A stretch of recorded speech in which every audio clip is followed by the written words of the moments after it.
It's great to see so many of you here.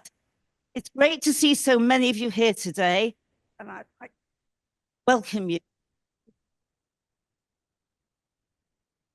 Held here in Manchester, and so pleased to see so many.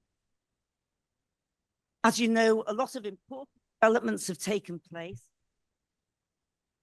both in the country, in the world, and indeed within the Board of Deputies, and we'll have the opportunity to learn about that and to discuss that during our meeting today. Now, I'd like to start off with a few housekeeping rules. I'd remind you, please, the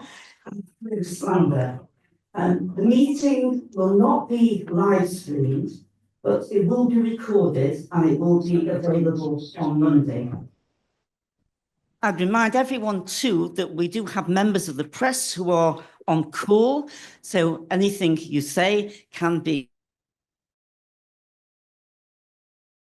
For those online, could I remind you please to make sure that the name you have in front of you is indeed your name. 1 second, Neil. You're not iPad number 3 or another number. If you are an under 35 observer, please put U35 before your name. It is important you do that because we will be having votes during this. And so it's not at this stage. And with that to the minutes, we've not had any notice of any concern, so you agree the minutes of the last meeting. Thank you. And I'd now like to invite Jeremy Michelson, Senior Vice Chair, to welcome all of you to Manchester. Jeremy. Thank you. Thank you very much, Chair. No, I'm not senior. Adrian is definitely senior vice. But thank you. Well, in welcoming you to our fair city of Manchester, living up to its reputation and having lots of rain and wind and snow, etc., etc. Nevertheless, that doesn't take away from the warm welcome that we feel for all our visitors. And it shows how far the board has come. When I first joined the board, I was told, "Oh, why are you bothering? It's London-centric. No, they don't care about us." Well, now we have 3 board staff members based in Manchester. We have one in Brighton, and also Phil has made it his business, and absolutely right. He's visited 8 out of 12 regions so far, and I know he's got the other 4 booked in. And we've got a regional weekend in Brighton on July the 6th, July the 4th to the 6th. And this is the first of a new thing, that the idea of having a plenary in the region without a regional weekend. And it's great to see so many of you have made the effort to get here. So the board is very much a part of the regions now, and all the better for it. So welcome, and let's have a good meeting. Thank you, Jeremy. And I'd now invite Phil, our president, to give his report. Can you hear me all right? Yeah. Is that all right? So. Yeah. Better? Yeah. All right, we'll do that then. First of all, Jeremy, thank you for that welcome. And it really shows how far we've come. This historic first meeting, not attached to a regional weekend, but its own standalone meeting, which says, regional communities like Manchester, just like London, they have stations. We can get there, and like Manchester deputies come to London, London deputies can go to Manchester. And I thank so many of you for having come to this meeting. This is a change. In our Board of Deputies plan, we had 4 key points about addressing the differences and making sure regional communities were included in making our community more united, more included, more inclusive, more outward looking. This was one of them. Of course, we've got the regional weekend, as Jeremy says, coming up 4th to 6th July in sunny Brighton. So I hope you're all putting that in your diaries. It's going to be spectacular.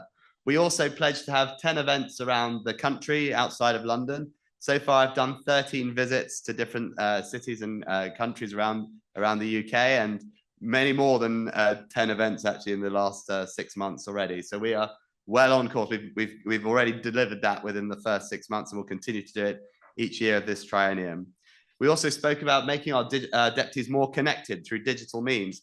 We've created WhatsApp groups for the Northwest deputies and now the Yorkshire and Northeast deputies. We're beginning to create more of a sense of community among our deputies in different places around the country. And finally, I'm really excited to say this. You'll know that when I stood for president, one of my pledges was to have an £100,000 ring-fence budget to support regional communities. Today, we are going to deliver that, as Ben is going to announce in his statement. It's a pledge, another pledge delivered. Of course, it has been a busy and dramatic time, and in some ways a traumatic time for us over recent months. And we've all been, I think, horrified by the news of the Chabad emissary, Shaliach Rabbi Tzvi Kogen, who was found abducted and murdered, presumed by Iran and its proxies in the United Arab Emirates. Friends, this is a grievous attack that's happened 2 days before the anniversary of the attack on the Mumbai Chabad Center, which is, it grieves us all. And I'm just wondering if those who are able might stand for a minute's silence to remember Rabbi Tzvi Kogen.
Thank you.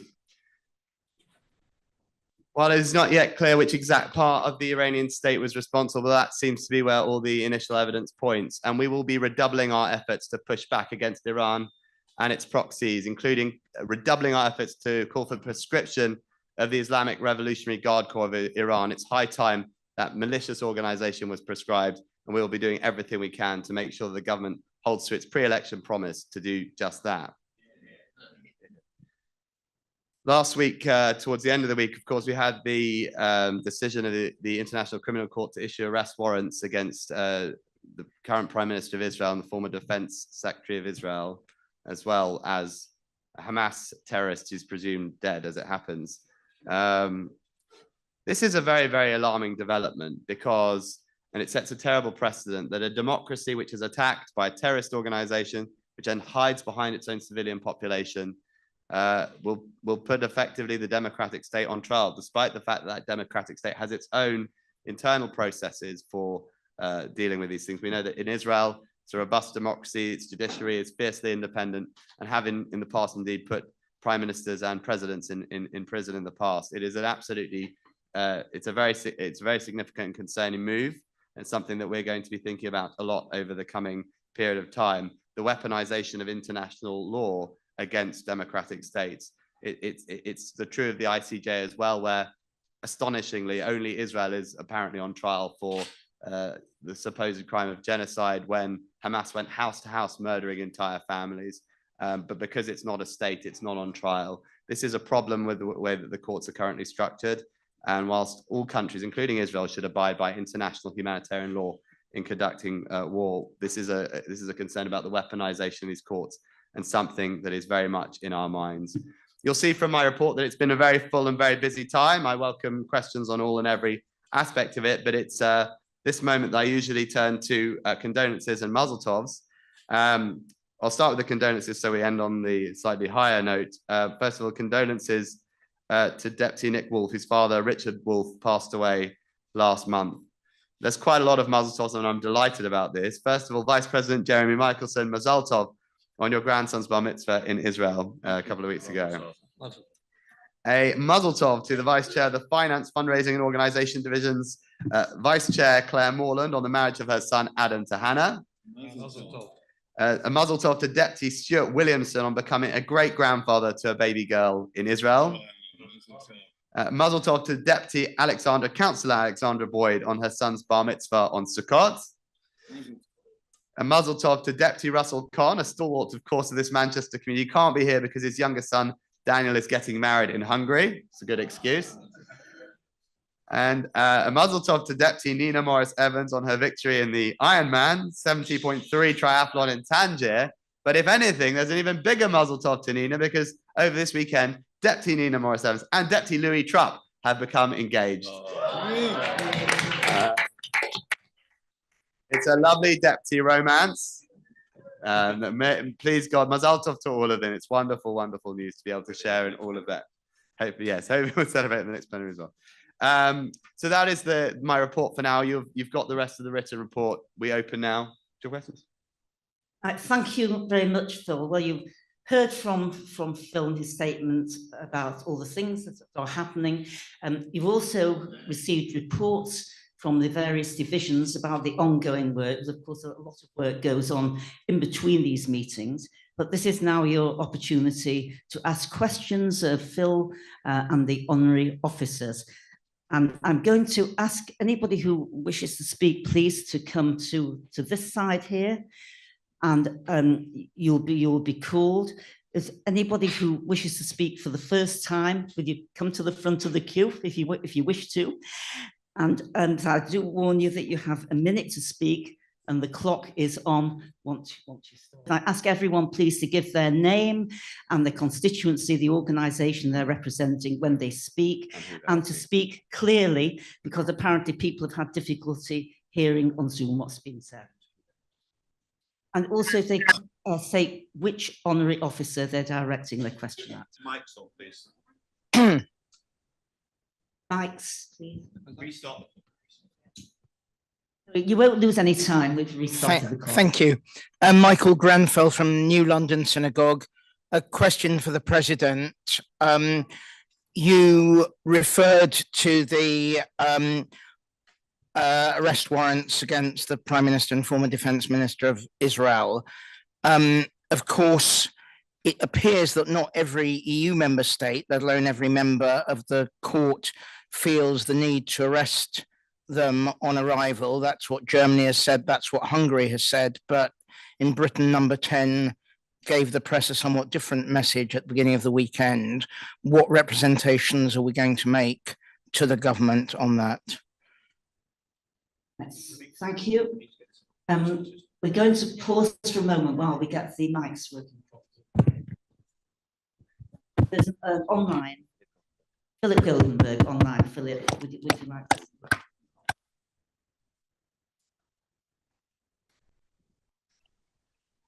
Thank you, Chair. In the minutes of the last meeting, it says that one of the things we should do is to rein in, how charming name is spelt, the incendiary comments and actions of Smotrich and Ben Gvir. For those of us who do interfaith work, which is extraordinarily difficult at the moment, it would help our moral standing if the board now publicly said to the British government that it would support the British government sanctioning them. Thank you. Right, I take one more question and then I'm going to ask the officers to respond. Yes, next one, please. It's working. Yeah, can you hear me now? Anne Crook from Menorah Synagogue in South Manchester. Firstly, as this is my first ever question to the board, I hope that you will allow me some leniency if I go over the allotted time. I'd like to start. Strict rules. I just want to start by thanking the board for holding this plenary in Manchester, where I moved to from Northwest London nearly 30 years ago. And a special thank you to all the deputies who have made the journey to attend from other regions. It was such a pleasure to host Phil, Louise, Karen, and other deputies at Menorah this Shabbat. And I hope you have thoroughly enjoyed your weekend in Manchester. Now for my question. Rather than getting into bed with so-called anti-fascist organisations such as Hope Not Hate, who have a particular blind spot when it comes to anti-Semitism and smear anyone who is legitimately concerned about the mass and illegal immigration of undocumented and unvetted military-age males as racist and far-right extremists, why aren't we asserting more pressure on the government to deal with the most significant threat to British and European Jews, which is currently posed by the hard left and Islamists in alliance? Thank you. Well, I think I think that's an appropriate time to come back to Phil and the honorary officers. Phil, would you like to start? Thank you. I'll go through at a canter. Maybe people have additional things.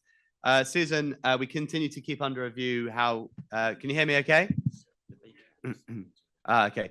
We continue to keep under review how public the recordings are. I hope we can continue to be as public as possible. I think as a democratic organization, transparency of the Board of Deputies is one of our greatest strengths. And whilst obviously people need to be mindful about what they say, I think it's important that to the maximum possibility, we are open and transparent and accountable in that way. And I think actually, oftentimes the community watching these meetings feels well served by the excellent questions and the excellent discussions increasing that we're having here at the Board of Deputies. And I think it's good to share that.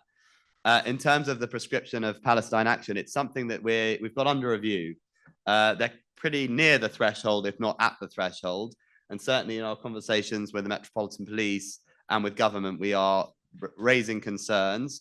You may have seen that in the meeting that myself, Andrew and Michael had with the Met Commissioner, one of the things they said is that they would be pursuing Palestine action for the actions, including what they did here in Manchester at the university. We saw this week doors getting kicked in various parts of the country with some of the Palestine action people. So we're seeing that action going. Whether prescription is exactly the right tool, maybe it's a question, but certainly these are clearly criminal actions. They should be pursued, and we're glad to see that they are being pursued. In terms of, to Michael's question about the ICC, yes, I mean, we've been engaging with the UK government on this issue for some months now, and people will take different views on the government statement. I think there was something about the constructive ambiguity in it, in which it didn't say specifically what it would do, but it did affirm Israel's right to self-defense, that there was no moral equivalence between Israel and Hamas, and that hostages should be released. I think we need to continue, as I've said, to point out the dangerous precedent that this sets, not just for Israel, but for democracies around the world, about the way that these courts are now being, as we can see, misused, I think, in the respect of countries that do have an independent democratic court system. And we'll be continuing to hold those discussions. Philip, yes, last time we met, I spoke about how damaging some of the comments of Ministers Smotrich and Ben-Gvir have been. I think that they are of deep concern, certainly to those of us who want to put Israel's case as strongly as possible. They often more than let the side down, and the things that they say have damaging impacts. So it's a point that we continue to make to our friends in Israel about the problems that those are. It's a problem that we make here today. We don't want those irresponsible actions and words that are being done by those ministers that tend sometimes towards extremism or racism to pollute the discourse of Israel. And that's what I'm going to say on that matter. And to Anne's comments, first of all, thank you for the warm welcome to Manchester and to Menorah specifically. Hope Not Hate has had a redoubtable history of fighting the far right. And I think we agree with you about the challenges of extremism from the far left and from Islamist sources, and that's something we're pursuing. But the far right remains a threat to our community, and we've had a number of arrests in this country and other places of people who've directly threatened Jewish institutions from that brand of extremism. Of course, as we mark the 80th anniversary of the Holocaust, we note the dangers of far right extremism. We don't want extremism of any kind. Our community is allergic to extremism of all kinds. And together we will work to identify those kinds of extremism, develop the robust tools to deal with each and every kind of extremism, to keep ourselves safe and the nation safe. Because this is not just about Jews. This is about the nation. We cannot have, as we had in July, warring tribes of extremists throwing bricks at each other. That is not the country we want to live in. It's not the country anyone in Britain wants to live in. And I think we should work together with all parts of society, with the government, police, for the defeat of extremist groups. Thank you, Phil. Harriet Gildenberg online. Hi, good afternoon. Harriet Goldenberg, the Liberal Jewish Synagogue. Ironically, Philip and I, as far as I know, are not relatives, but I am following on from his question, and I was delighted to hear your response, Phil. And to that extent, I'm curious how, I mean, as I say, really appreciated your response. but I'm wondering how we might implement that. I'm wondering how conversations with the ambassador, for example, reinforce our views about Smotrich and Ben-Gvir. Research shows that 4 out of 5 people, Jewish people in this country, have discomfort both about Netanyahu and Ben-Gvir and Smotrich, and therefore it is, this is one area in which we're pretty unified across the board. So I would hope that that will be implemented in a way that we could all know about. Thanks a lot. Next speaker, Jerry. Jerry Lewis Hampson, synagogue and father of the board. I wish to do 2 very brief corrections. Number 1, this is not the first time we've had a standalone regional meeting. We've had many, many in the history of the board. Cardiff and Norwich, just 2 from memory. Second of all, there is the myth written into the notes on the presidential statement about 20,000 people turning up at Hyde Park. That number is vastly exaggerated. Please, it should be corrected because the number is nowhere near that, and it shouldn't be a myth which is perpetuated. Fine. Next point, can we please find an opportunity to invite Jerry Gable to some event at the board? He's a key figure in our community. Finally, I wanted to know from the president what plans he has to deal in the future with the CAA. They're an organization who do not need endorsement from us, and we should be far more careful in any meetings with them in the future. Thank you. Next speaker, Ruth Hart, online. Good morning. A question for the president, and maybe your resilience, defence, security should give ear.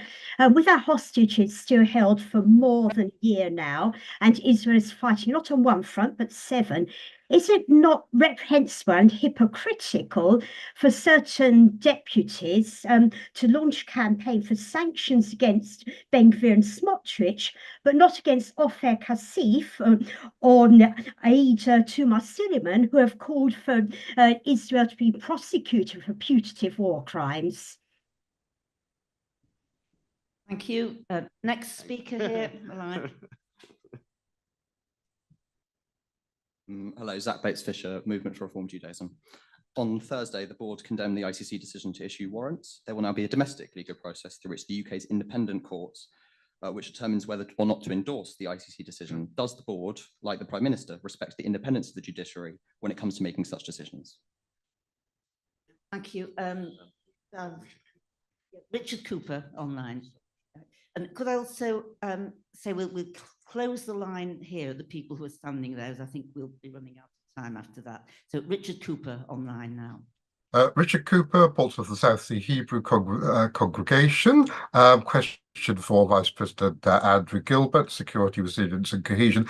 Turning to your report, paragraph 1A4, you mentioned a meeting with Faith Minister Lord Khan, Angela Rayner, and various rabbis and representatives of our own faith. And also at the end, you say, and other faiths. Please, could you tell us what the other faiths were? And the reason I ask that is because it would be lovely to see more and more meetings with our friends from Sikhism, Hinduism, Buddhism, etc., the Dharmic religions who have no beef with Israel and who I think we can make stronger and deeper friendships. Thank you. Next speaker here, please. Karen Maxwell from the Liberal Jewish Synagogue. And it's lovely to be back in my hometown of Manchester, so thank you for welcoming us here. Back to the question of the ICC statement. I really understand that it's impossible to do full consultation with all board deputies ahead of making a very timely statement, and I think it was very timely. My request is that we would also have opportunities, even after a statement's been made, to have more of a discussion sharing of views, because I had to go back to my community, and I know there will be pushback from my community, and I want to be able to speak with conviction and say, look, we've had a discussion. These are the different viewpoints within the community. So I would really welcome the opportunity after those statements to have some more discussion, whether it's the plenary or on Zoom. So that's my request. Thank you. Thank you. Go now to Carol online, and then I'm going to ask Phil to answer the points that have been made. Carol. Thank you.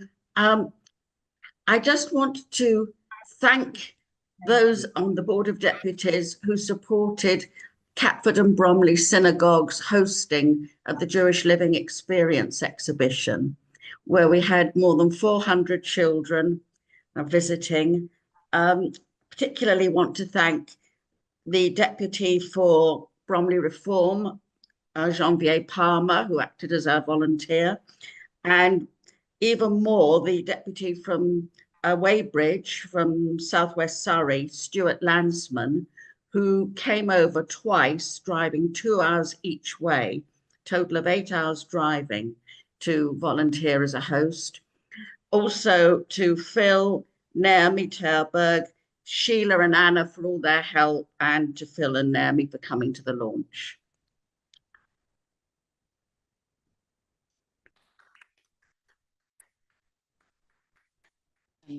Yes, we'll take one more speaker. Okay, so start the clock. My name is Ilan Lieberman. I'm the Deputy for Bowden Synagogue. My entire congregation, and I know because I've asked them, and I think that from the river to the sea is hate speech, invariably and always. So I'm asking everyone on the board whether they agree with that. And if they do agree with that, why isn't it clearly articulated on the web page with one click at most? And just one other thing, I think we need to be clear here. If the board steps away from CAA, you're going to cause a schism, because communities like mine will not accept that. Right, well, I think that's an appropriate point to come back to Phil. Phil, would you like to comment on this? Yes, I'll run through. I know there was one question, at least for Andrew. To Harriet, I can't give a running commentary on conversations with diplomats or with institutions, but I can assure you that both with Israeli ministries and with the embassy here, I'm sharing the views that I've been sharing here about those individuals. Jerry, it's great to have a father on the board with the kind of institutional knowledge to put us right on the history of the organization, and thank you for that correction. I should tell you that I've been informed that the number 20,000 was given to us by the police, who said it was between 20 and 30,000. That was the police. That was what the police told us. I can't tell you different. I think you said something about Jerry Gable. I can't remember what that was. I know that we should honor him. Okay, well, we'll take that back for sure. There's been a lot of discussion here about the Civil Aviation Authority, and I've been really interested in the Deputy's interest in transport, and thank you to Richard for pointing that out. Look, we have pledged to make the board more united, more inclusive, more outward looking, and that means beginning to try and dissolve some of the tensions that there have been in the past. I was very pleased a few weeks ago to hold a joint event with Gideon Fulcher and the Campaign Against Anti-Semitism, where we found, surprise, surprise, that the Board of Deputies and the Campaign Against Anti-Semitism are against anti-Semitism. And I think it's really important that we begin to stop trying to campaign against the Campaign Against Anti-Semitism, and actually campaign against anti-Semitism, fight this vile hatred with all of the tools at our disposal, with all the allies. That does not mean, thank you. That does not mean, friends, that we have to agree on everything. In fact, by having relationships, we can disagree. We can pick up the phone to each other. We have a good, now warm relationship that we can talk about. Doesn't mean we'll do everything together, but does mean now that we can work together in partnership on the things that matter to our community. And I think that is the right way to go. To Ruth, I actually can't remember the question.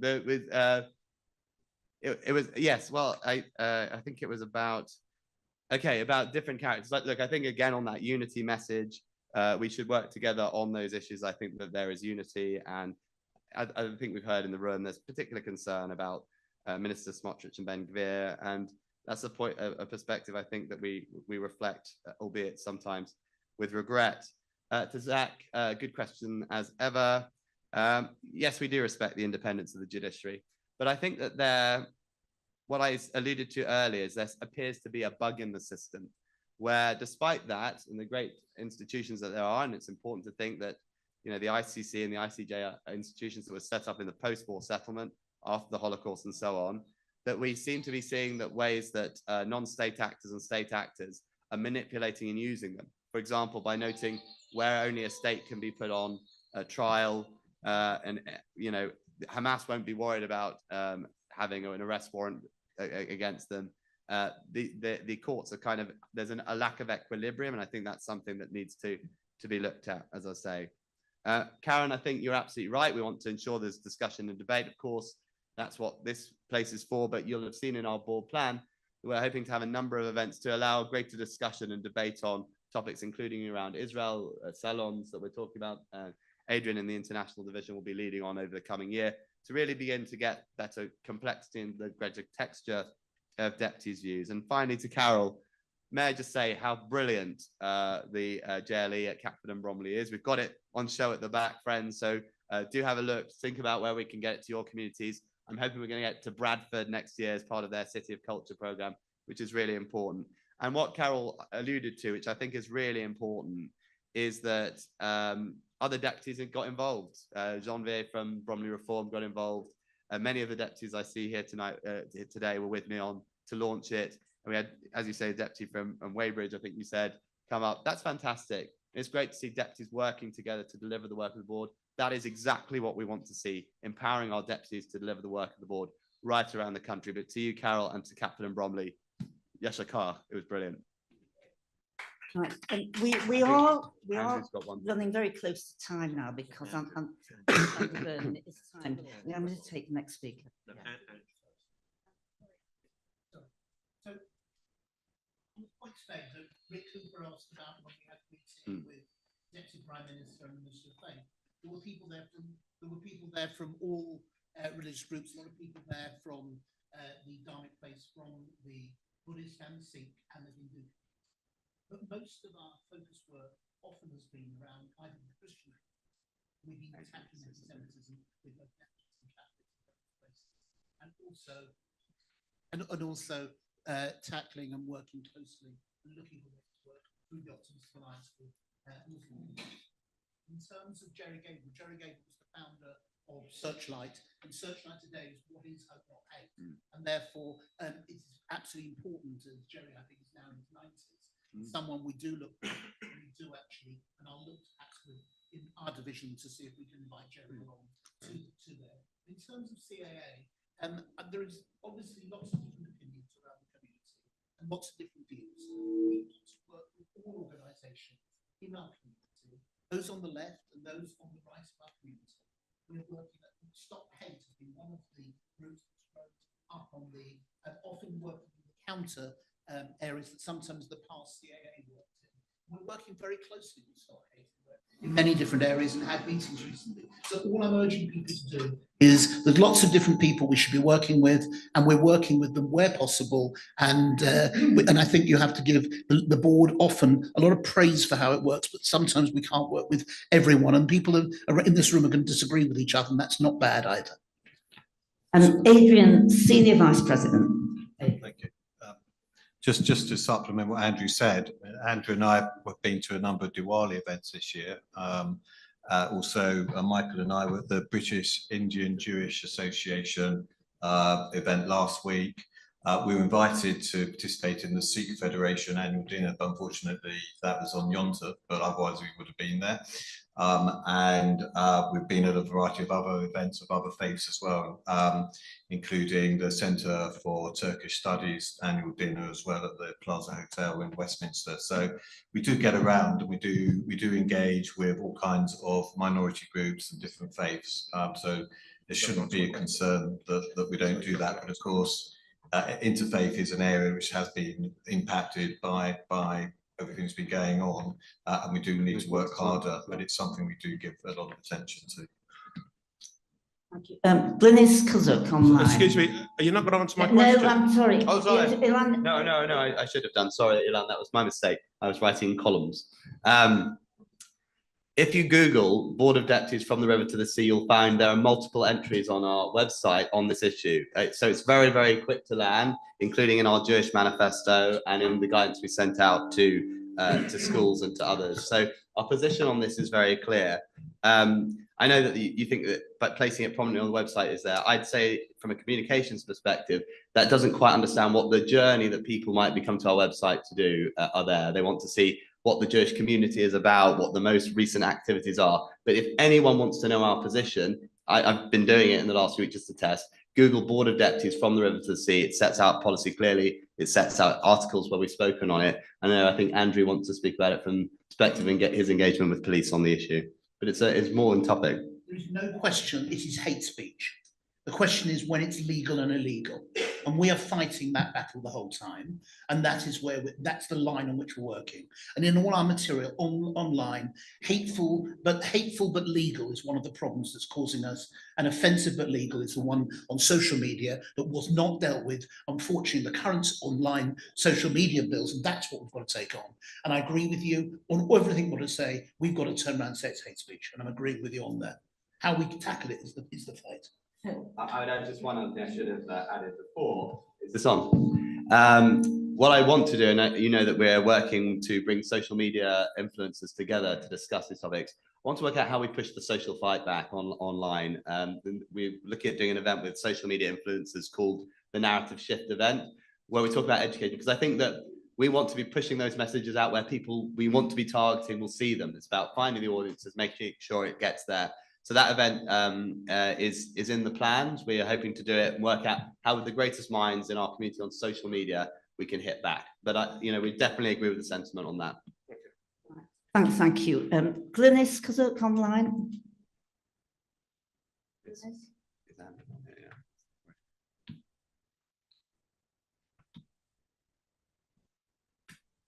Glynis. I'm on. Glynis Cusack, Stanmore Cannons Park Synagogue. I'm concerned that there is extensive advertising for people to donate money to the people of Gaza, which I suppose is admirable. But can the board check through the Charity Commission that money raised is going to the people and not going to Hamas? Is there anything that we can do? Thank you. That's a quick one. Right, does any officer like to answer that? So I would briefly say, first of all, obviously, regardless of Hamas's responsibility for this war, we know that there's a grave humanitarian situation in Gaza, and I think it's right that we ensure that the civilians of Gaza are supported by the right agencies, and we make sure the right resources get to the people of Gaza. I think that's really, really important. I know that Michael and Adrian met with the Disasters Emergency Committee, which you might be referring to, and maybe Adrian will reflect on that specifically. Right, thanks, Phil. Yes, Adrian. Yeah, very briefly, Michael and I did meet.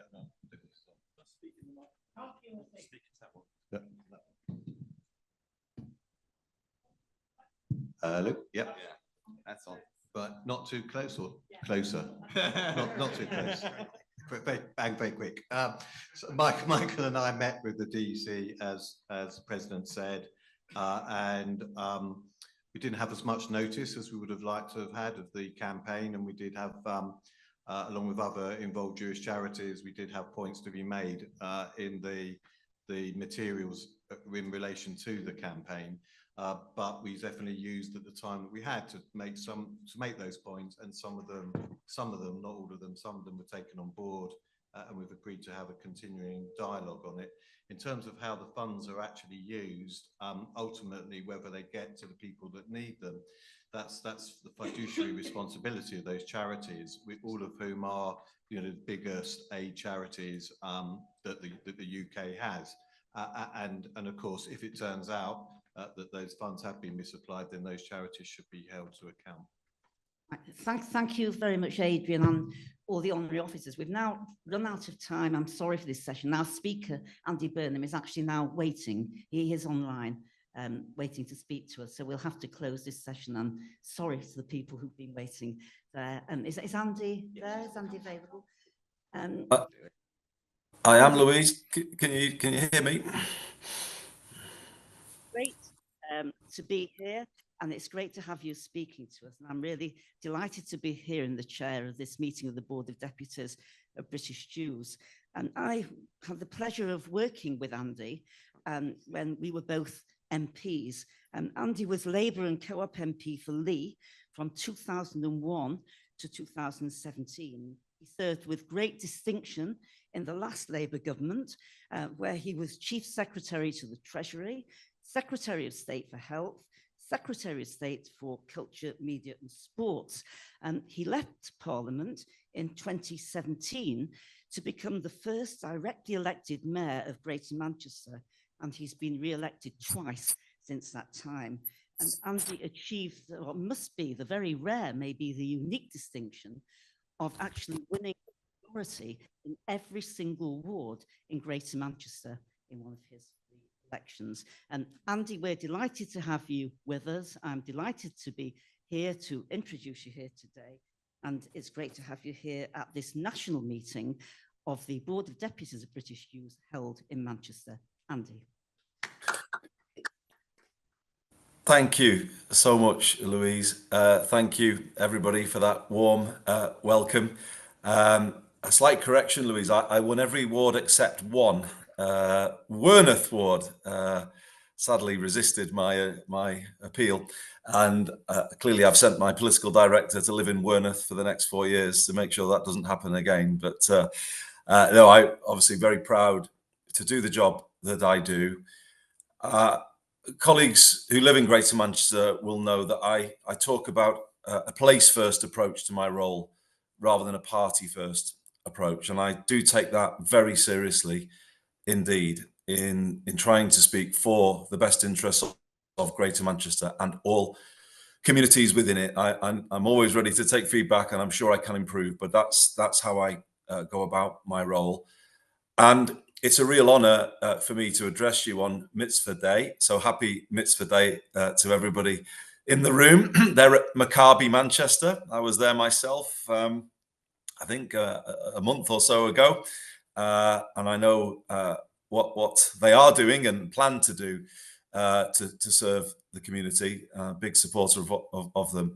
But obviously today I'm here to celebrate the contribution of our Jewish community to life in Greater Manchester, because the contribution is colossal, and in my view, represents something of a model for other communities, and particularly, I think, points the way now to a new way of supporting people, a new way of thinking about public services, which I'll come on to explain, because I think through devolution and the strength of the relationship we have with our Jewish community and others, I think we're now in a position to pioneer a new way of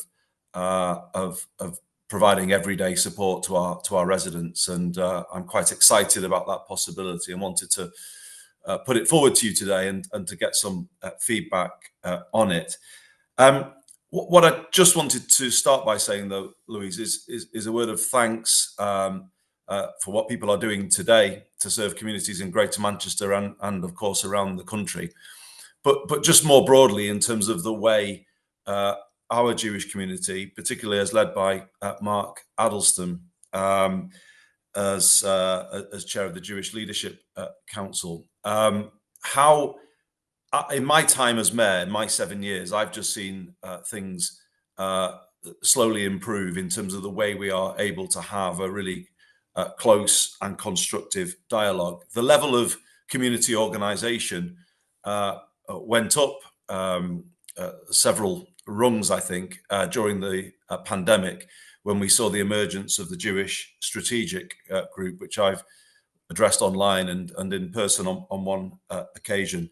I just think its existence allows one conversation with the community, and that is one element of the model that I say could be followed by others. I should say, Louise, I'm sorry I'm not in the room with you all today. It's just that I do have my own parental caring duties as well at the moment. Otherwise, I would have been there with you. And I'm really pleased to see the Board of Deputies plenary taking place in Greater Manchester. So I think what makes the community different and something of a model for others to consider is, in the words of the suffragettes, the commitment to deeds, not words. Because if I look at some of the biggest challenges facing Greater Manchester, the community is active on those fronts. And they are often some of the most difficult issues that we're facing as a Greater Manchester community. So community safety, of course, and policing, and all of the issues there. But then also social care and health care. Again, the community is active. And of course, thirdly, the need to support young people within our communities, which obviously Maccabi Manchester do so well. If I just take those three issues in turn, the Community Security Trust is an exemplar of an organisation to support policing in terms of the difficult job they have to do in these times. And I know Greater Manchester Police, speaking as the Police and Crime Commissioner for Greater Manchester, I know Greater Manchester Police hugely value the support that is provided by the Community Security Trust. And as always critical, but particularly so, of course, in the last 12, 13 months, where we've seen a rise in anti-Semitic hate incidents, which I think is at the highest ever level, certainly the highest ever level of recent times in Greater Manchester, which is hugely concerning for the community here and around the country. Of course, we pray for a resolution of the issues that we see in Gaza and Israel, starting with the release of the 97 hostages still being held. But we obviously, from our vantage point, wish to see that resolution. But in the times that we're living through, I speak for myself and the Deputy Mayor, Kate Green. You know, we hugely value the work that Amanda and her colleagues at the Community Security Trust do. We think they are utterly vital to our wider role of maintaining public safety in Greater Manchester. And of course, we continue to work extremely closely. I know there are concerns that colleagues will hold around the weekly marches. Obviously, Manchester is a place that prides itself on people's right to free speech and the right to protest. But we watch very closely where that line is crossed, and it leads towards intimidation or worse. And where that happens, we do speak out. For instance, at the incident of vandalism at the Manchester Museum that we saw recently, we do work closely on these matters. We are always, as I said at the start, prepared to hear feedback, but it is the relationship with the Community Security Trust, I believe, that allows us to maintain a good working partnership. I should just also say, you know, on these issues of community safety more broadly, I think I'm right in saying that yesterday on the Sabbath, on the Shabbat, the Jewish Women's Aid, it was Jewish Women's Aid Day, and I think there was a highlighting of issues related to domestic abuse. Again, to me, this is evidence of not shying away from difficult issues, and it certainly is very much in keeping with the wider approach that we take towards gender-based violence in Greater Manchester. We have a "Is This Okay" campaign, challenging people in all communities to consider what constitutes acceptable behaviour, particularly when we think about intimidation, harassment towards women, or direct violence and abuse. So again, to thank colleagues, everybody who was involved in that. If I could touch on health and social care, I consider the Fed, and I've said this many times, but I do consider the Fed to be a model of how social care could be provided in Britain. To me, it represents true whole person care, the care that they provide. And I'm speaking, of course, as a former health secretary who tried to reform social care. I look to the Fed as the gold standard. This is how things should be. And I think, unlike, you might say, health services, it's really critical, I think, that social care has the personal approach rooted in community. And that is, of course, what the Fed provide. And as we move, hopefully one day, towards a long-term solution for social care, I certainly would want to point to the Fed as a shining example. I mentioned my own parents. My father is in a Catholic-run nursing home, a charity, and I do take the view that care provided by trusted community organisations can be of a level that often isn't experienced by the public in other settings. And certainly will use my voice as chair of the Integrated Care Partnership in Greater Manchester to make the case for social care based on the principles provided by the Fed. And of course, whole person care is more than just looking after people's basic needs with regards to daily living. The My Voice project that has been supported by the Fed and led superbly by Rafi Bloom, where the voices of our survivors here in Greater Manchester have been captured forever. That, to me, is also part of what an outstanding care organisation does, allowing people to tell their story. We were at the John Rylands Library recently to mark a new partnership between My Voice and the John Rylands Library. I think, again, outstanding example of what it means to be a leading organisation, having a wider impact on society. And I pay tribute to all of my colleagues at the Fed. I just would want to make a mention to Hat Solar as well, who I've met. And obviously, again, deeds not words, providing real help to support our health and ambulance services to be hugely commended. I mentioned Maccabi Manchester, and this brings me to sort of the main point that I wanted to say to you all today. I was there recently, and we were talking about how we might support Maccabi Manchester to make greater use of the room in which you're meeting today to provide everyday support to the community. It was in the Jewish Leadership Council's manifesto for the mayoral election in May that more money should be directed through local charities to provide support for the community. Now, obviously, that's a challenging thing to do at times when local authorities are struggling. However, we feel in Greater Manchester we are pioneering what could be a new way of delivering public services. And I very much will be looking towards our Jewish community to prove the concept for us, and perhaps prove it first because of the level of organisation within the community. Our ambition is to have what we call Live Well Greater Manchester, Live Well GM.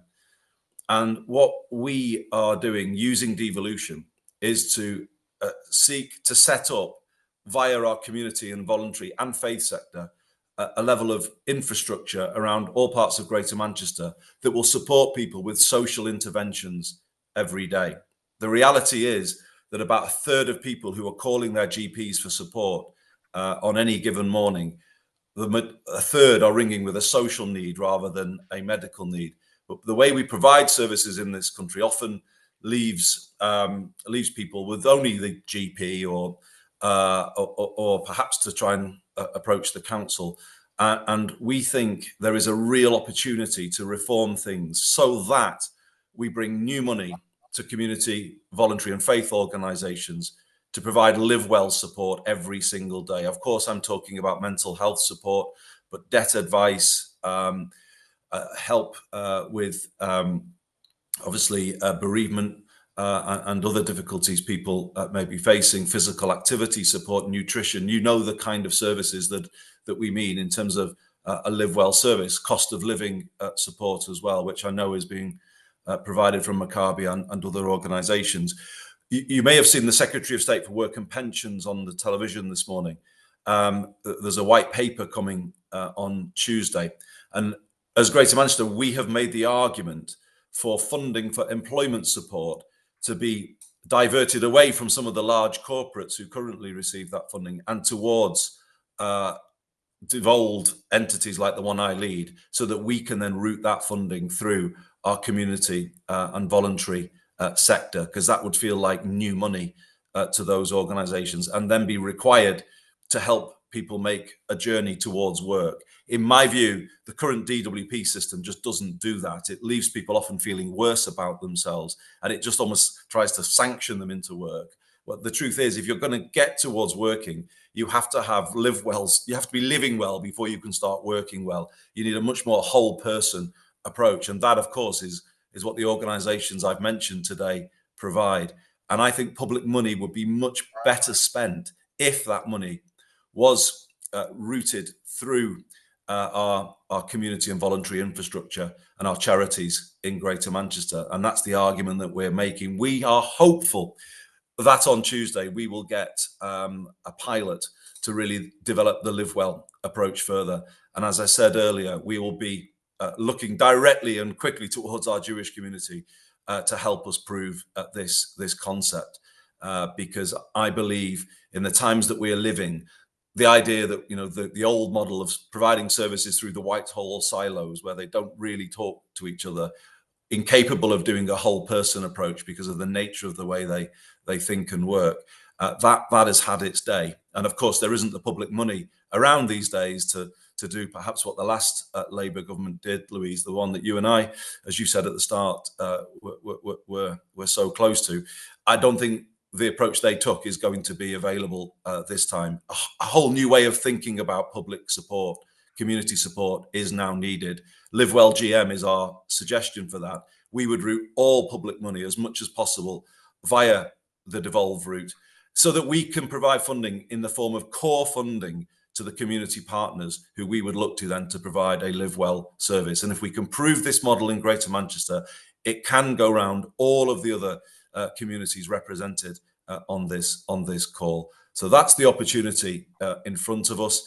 Greater Manchester has many challenges, as we know, but tremendous strengths. I think you would be hard pressed to find anywhere in the country that has such a strong sense of community, where organisations do work together across different communities, where we have a faith and belief panel that's brought forward a covenant to say that we put faith-based organisations right at the heart of delivery, and we don't shy away from that in any way, shape or form. We hugely value all of our partners in the community. I hope some of what I've said today has resonance for you in a wider sense on this Mitzvah Day. I will pause there, Louise, because I am keen to hear colleagues' questions or observations on what I've had today. But thank you for giving me the honour of addressing the Board of Deputies on this day, and I will hand back to you, Louise.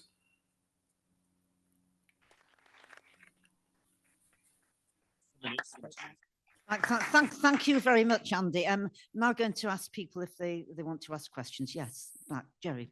Yeah.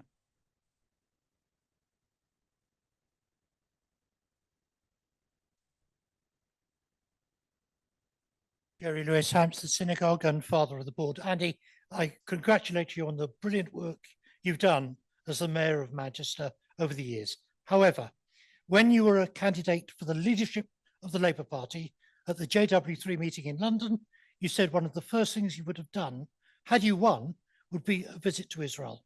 When you addressed us last at Manchester at a meeting at the town hall, I asked you whether you would honour that commitment, considering the major problems Israel is facing at the moment. Is there any prospect of you being able to plan a visit to Tel Aviv to support and help Jews in this community feel safer and better? Thank you. Right, Andrew. Louise, do you want me to reply after each question? Andy, how do you prefer it? Shall I take a few and come back to you? Yeah, okay. Thank you.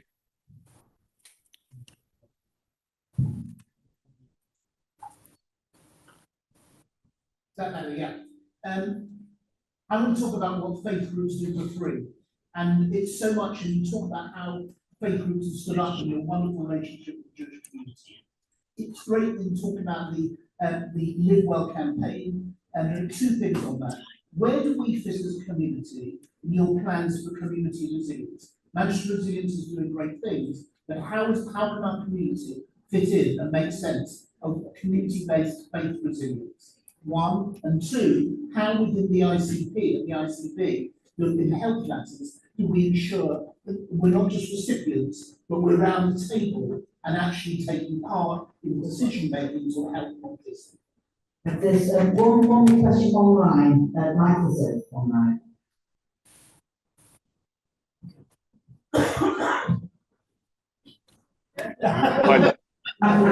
Sideways. Hello? Yes.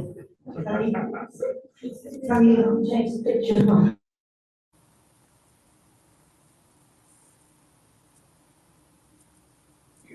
There we go. Hi. Hi, Michael. Michael Ziff.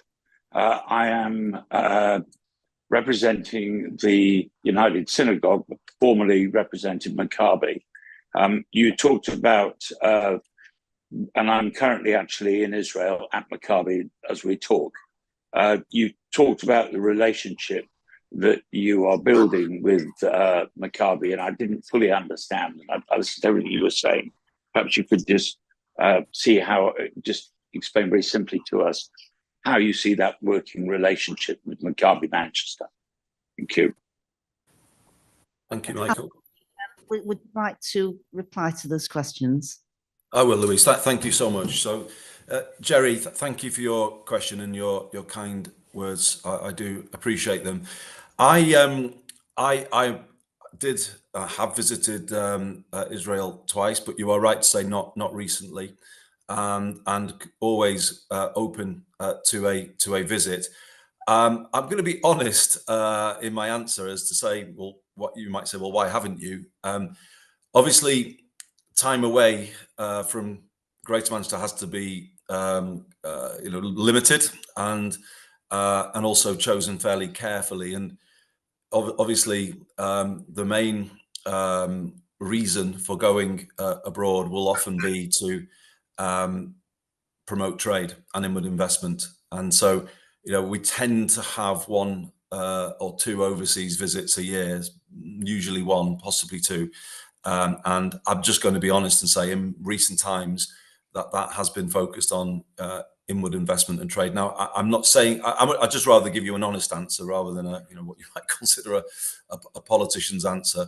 I'm absolutely open to returning. And as I say, it's been a while. So, I will talk to Mark Levy and others and to see when we might start to think about a visit in terms of the schedule. I'm in Austin in the early months of 2025, and then in Osaka for World Expo later in the year. And they're the Manchester of the East, and obviously got a big reason to be there. But certainly as we look to 26 and 27, there are possibilities. So let me talk to colleagues in Greater Manchester and come back to you. On the Live Well, the Live Well point, which is a really well-made point around where's the place of the Jewish community within it. We're just building the structures of it now, but my goal is to use the infrastructure that we already have in Greater Manchester through the various panels that we have. And I mentioned and referenced a faith and belief panel recently. They have brought forward a covenant which talks to the co-production that you called for, of people being around the table and involved in decision making. And I'm quite happy to give that commitment. It's not just about, as you were saying, contracting services through our colleagues in faith-based organizations. It is about, as I say, a co-production of the approach. And that's very much the Greater Manchester way. We're not perfect, but we do try to involve people in the discussion before the decision, and certainly that's the way we see it. But if you think about it for a moment, you know, if we were able to divert employment support funding to my organisation, it's £6 billion nationally, and currently some of it is spent through large corporates that I would say often provide a computer says no type service. It doesn't actually leave people feeling better about themselves and therefore able to move forward. If that money was routed through faith-based organizations, community voluntary organizations, I think better results would be achieved for the public, but also that infrastructure that would be supporting people with regards to worklessness would obviously be then sustained to do so many other things in the community. And I think it would provide much greater return for public money than what we currently achieve. And it would have to be designed together. It would have to be a shared endeavor. So the idea that we're pitching is Live Well GM, we are pitching it to the Department of Health, the Department of Work and Pensions, particularly, as a sort of body, a way of relieving pressure on the health service and diverting people from GP appointments. So, for instance, if you were ringing your GP and the receptionist knew that this was more of a social need, you would be referred into the Live Well service. And obviously, we would want a relationship with the community to ensure that the right organisations then were able to pick up the support that people needed. Also, though, on that mission about getting more people into work and linking them to the adult education funds that we have. I'm talking about core funding here for organisations, not project funding, and I think that's a really significant point. And on Maccabi, well, that was exactly the conversation that we were having. The room in which the board is meeting, I think, it's a modern facility. A lot of investment has gone in. It's an excellent facility. Is obviously doing a brilliant job in terms of sport for young people, but could be used much more ongoing, as I understand it, to provide a base for a range of Live Well type support. And we had that conversation in the room just a month ago, and that, of course, could then help sustain the sporting side of Maccabi as well if the facility was used on an ongoing daily basis. So thank you for your questions. I hope I've provided an answer. Back to you, Louise. I think there's one, Ilan, you were first. Time to just one more question for you there, and then we're going to finish it. Yeah. So, Andy, thank you very much for attending the meeting. I'm Ilan Liebman. I'm the head of the Jewish Staff Network for Manchester Foundation Trust. I've been a consultant at the Trust for 25 years. So if I might suggest, one of the things that you could very usefully do for GM is to focus on the tech industry and health tech in Israel and take a delegation out from the Northwest. I was sat opposite a lad who set up a big, successful cybersecurity business in Rochdale, not a Jewish lad. But I think there's lots of people around the Northwest who are developing health tech businesses and tech businesses. And I'm sure that through the connections that we all have, we would really assist in a tech visit of yourselves to introduce you to people in Israel. And I think there could be a great deal of work and investment inwards for the Northwest, and it would be a really good relationship to develop. Right, thank you. Andy, do you want to comment on that? I know that time is running out. I think it fits what you made earlier about the inward investment. It certainly does, Louise. It's an excellent suggestion, and let's absolutely take it forward. We have Health Innovation Manchester in GM working to improve life sciences investment, and I often hear mention of Israel in that context of the life sciences and tech industries, and I think absolutely there is an opportunity there. We're beginning to see expansion of our life sciences sector. It's really starting to happen, as you'll know from a Manchester Foundation Trust point of view. The City Labs development that's on site and some of the extra investment going in on Oxford Road.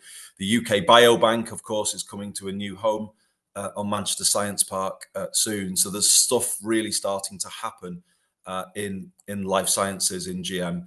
but I think the point you're making, particularly as it links to digital and tech, we have Louise, I don't know if colleagues know this, but GM is one of the few places that has an integrated digital health and care record for our 2.8 million residents. And it's one of the reasons why Eli Lilly has selected Greater Manchester to be a trial for its obesity drug. Now, I know there's some controversy about those things, but the offer that we've got as Greater Manchester is to conduct clinical trials with the live well element behind it, because we think some of those treatments will be much more successful if it's not just an injection, but it's obviously a kind of a whole package of support that helps people make changes in their life to then become healthier overall. So we've got a really strong offer, I would say, as Greater Manchester in relation to life sciences. We should go to the places where the best research in the world is being done. Boston is one example, but I do hear Israel mentioned many times in that context. So thank you. What a suggestion. I've just seen the lights have gone out at Maccabi, so I hope the bills are being paid there. We better get the live well. We better get the live well funding into you shortly, I think, because it's clearly needed. President Phil Rosenberg would like to conclude this section. Thank you very much, Mr. Mayor, Andy. And nobody could doubt that you've been a tremendous representative for Greater Manchester, really putting it on the map. And I must say, we as the Board of Deputies have responded to your call for inward investment. We have 3 staff members now based there, 20% of our staff in Manchester. During your tenure, that began, and long may it continue. I think throughout your comments, we've seen the closeness to the Jewish community, and it's really very appreciated. You spoke about your work with Maccabi, where we are now, the Fed, Mitzvah Day, which it is today, of course, Jewish Women's Aid, Shabbat yesterday. And, let me say what I've been saying over the weekend again, that the invisible virus of domestic violence is something we as a whole community stand up to. We believe women, we encourage women to come forward. Please support that charity. We stand with women in this community. And of course, the Jewish Representative Council of Greater Manchester Region, and you mentioned Mark and Mark, and we'd like to have Mark Levy with us here, who's a deputy for the Jewish Representative Council, but of course it's chief executive. And I think it'd be right to show our appreciation to Mark, the incredible. It certainly would. Yeah, and I will as well. Mr. Mayor, you'll know that by numbers, Manchester is the 2nd city in terms of the Jewish population, but it is the 1st city of our community in terms of Zionism. This was the place where Weizmann was, and the place where the first Zionist organization in the UK was created. And you'll be aware of the disquiet about the horrific attack of Palestine Action on the statue of Weizmann, its abduction, its beheading, which shocked us to quite a number of doors have been kicked in across the country for Palestine Action.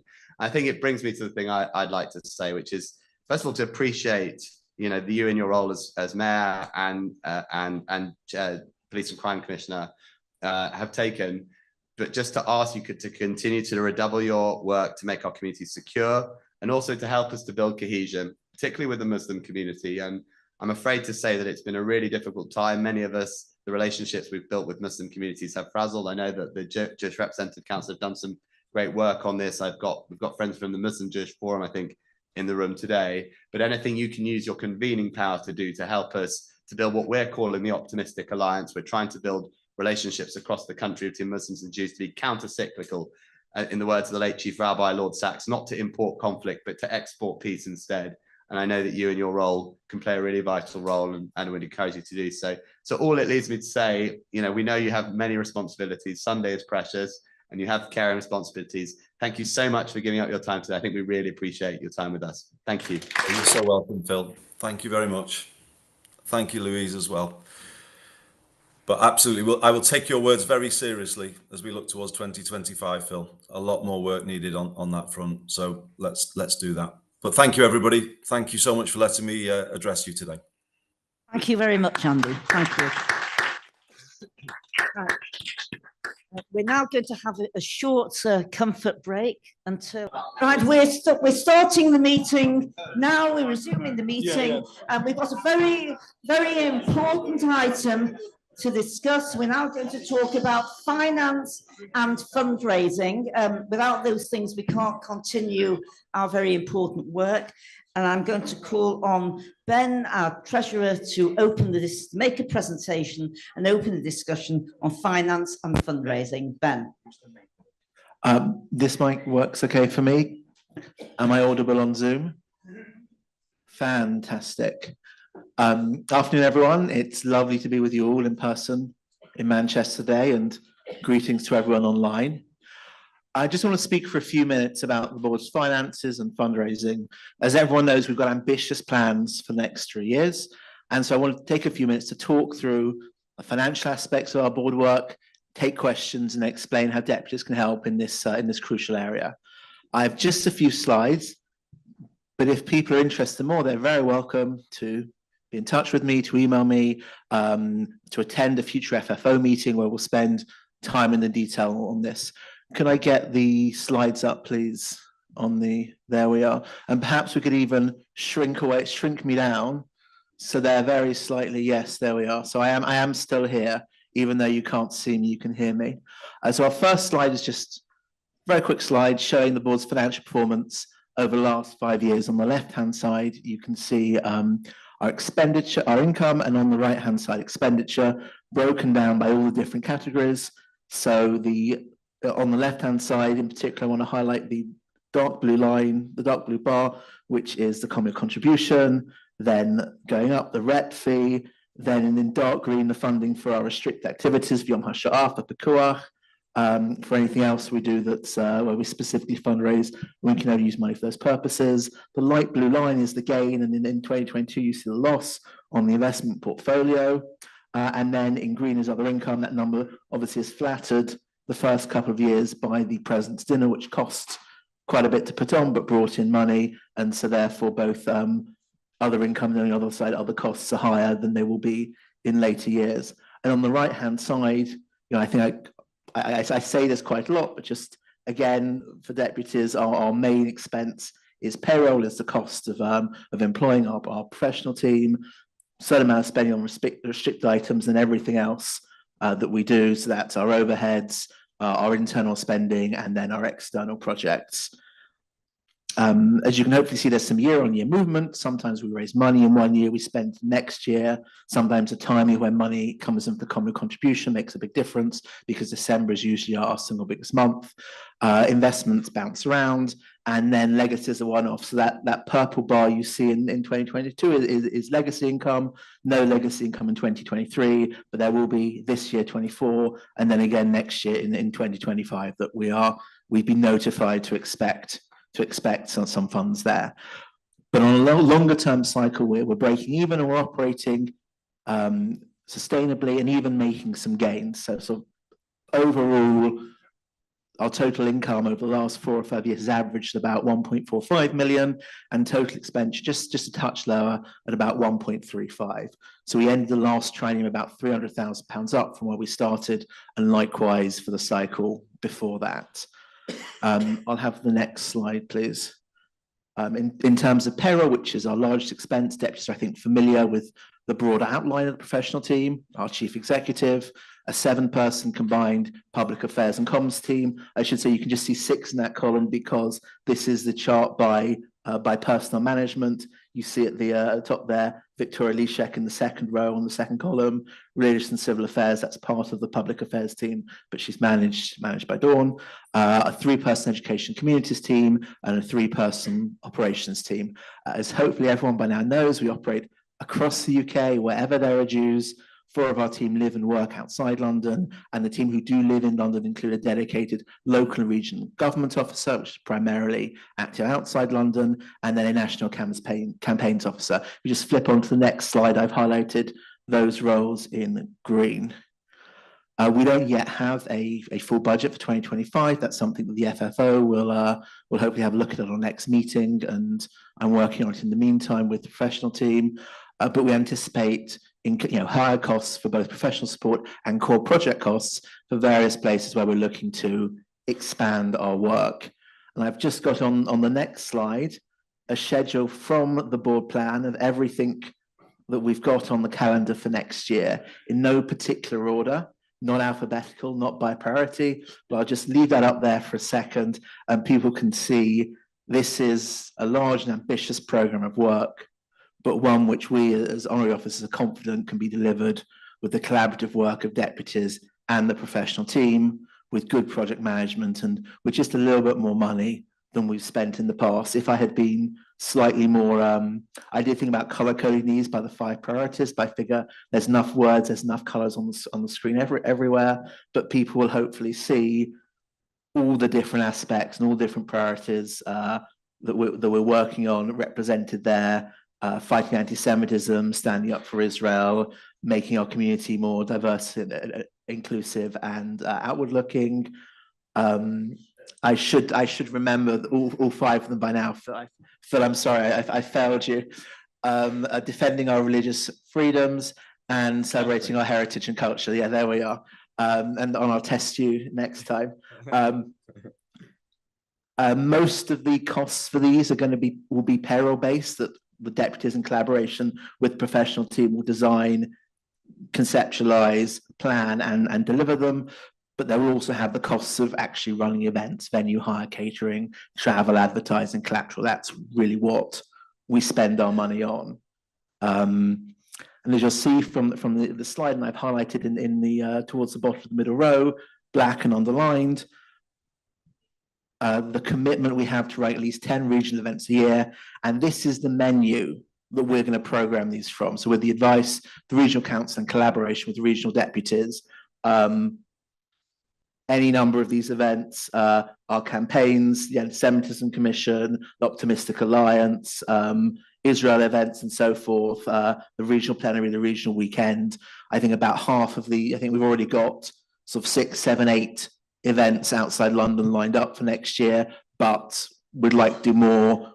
We'd like to be in Manchester, we'd like to be in Liverpool, we'd like to be all across the country in particular, for the Optimistic Alliance, for the community, outreach and interfaith work, and for the political engagement. And then actually, just while I'm there, can we just do the next slide for a second? Because Phil committed in his campaign, and we've then cemented in the board plan a commitment to ring fence at least £100,000 of spending annually for the regions. As we construct the 2025 budget, I'm thinking that in the following terms: a minimum payroll commitment of 75,000. That's the 70,000. That's the equivalent of at least 2 full-time staff working on regional issues and supporting regional deputies. Travel and subsidies, a minimum of £15,000 for staff, deputy HO travel to support the regions. So that's including travel to events. That's including bringing deputies from the regions to London for plenaries, including bringing deputies up here and to other regional events that we do. And of course, the regional weekend in Brighton on the 3rd and 4th of July next year. Mark your calendars. 4th to 6th. 4th to 6th? The weekend of the 4th to 6th of July. Please mark your calendars, and hopefully the fact that I've misremembered it will remind everyone to correct me and therefore remember it themselves. And then a minimum of £15,000 to deliver events in the regions, like I said, including the cost of actually running the regional weekend and another regional plenary like this, plus the menu that you saw previously. At the moment, it looks like when we run the numbers for 2025 budget, we'll spend considerably more than that in each of those lines, but which would be lovely. So I'll give an update as and when we've worked all the way through the budget. But as we're up in Manchester, I wanted to set out what we see this looking like and so the commitment going forward for the next 3 years in those areas. In addition to that, I just wanted to go on to the next slide for a second, just to highlight that in the longer term, we have the ambition to deliver major and potentially transformational projects. These are not currently in the budget for next year. They're not currently committed funds. We know we have to go out and raise serious amounts of money for them. But launching Jewish Heritage and Culture Month, accessing government's Education Against Hate Fund for anti-Semitism, that's a huge, I think, £4 or £5 million across schools, universities and so forth that we're looking at the moment. And of course, the potential for a merger with GLC and the amount of work and costs those would take. These are all things which we would like to do, but whose success is not in our sole control. We would need to raise funds for, or partially support if necessary, from our reserves outside the normal course of business. But obviously these are things which are on the board plan. These are things which are towards the top of what we would like to deliver. They are potentially very significant for the organisation, and therefore I stick them up here just so people know that we are thinking not just about the good things that they may deliver, but also the costs involved. So putting that all together, just on my penultimate slide, we're averaging out the lumpier revenue streams, expecting that, like I said, we expect to get some legacy income in next year. I've smoothed that across a few years. For the investments, the investment committee, as you'll see in my report, is looking at a retender now. Part of the purpose of that retender is to try and make our investment portfolio a little bit more stable in terms of generating cash every year for spend, as opposed to being as exposed as we are to some of the fluctuations in equity markets. And setting aside from the moment the possibility of potentially transformational projects, the next 5 years should look something like this. So this is income averaging out about 1.55 million and costs about 1.45 million in the next couple of years, and then trending upwards after that for inflation and for what we hope will be a continuing program of expanding our donor and grant-led fundraising. That's about £100,000 above our average for the last 5 years, but it's within sort of the range of what we've delivered previously, and we're optimistic it's achievable now. So just to move on to the last slide, what's needed from deputies? Ben, just a quick Yeah. slide. I'm assuming it's a typo, the dates. Where? If you go back to the previous slide.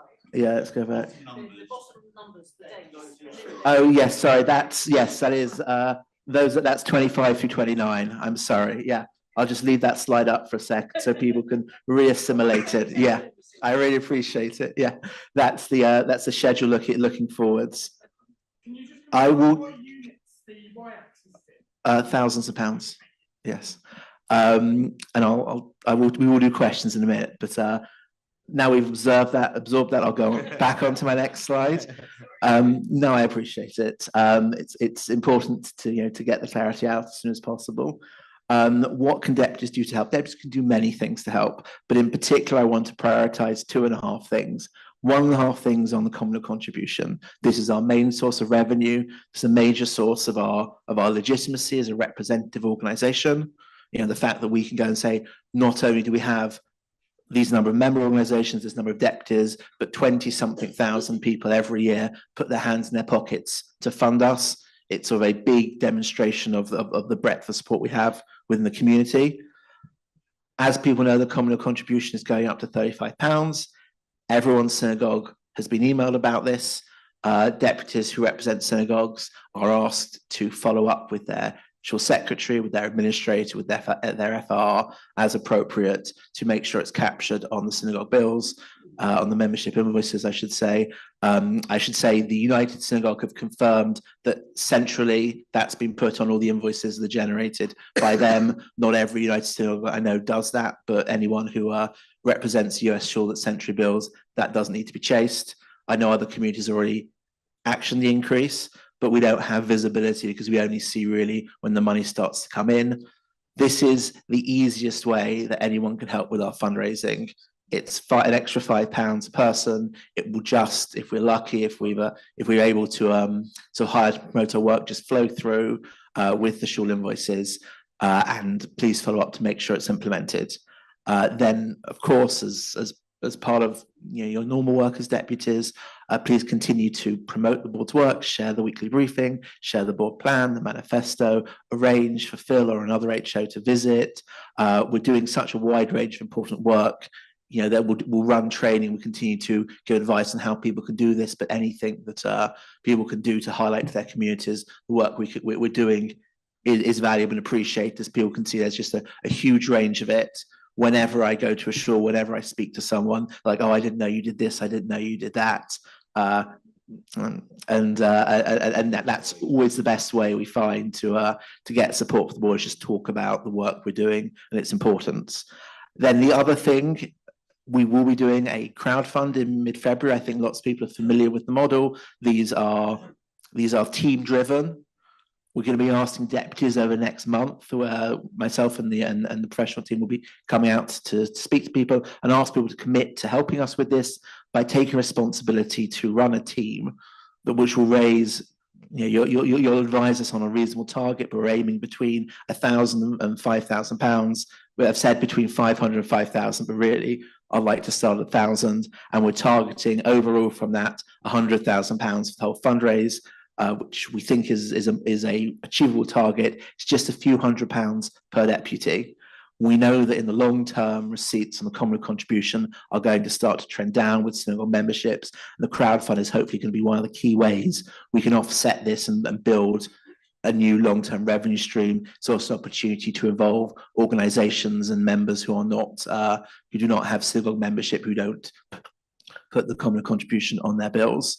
Everyone's help with that will be hugely appreciated. Like I said, we will be following up, but thank you very much in advance.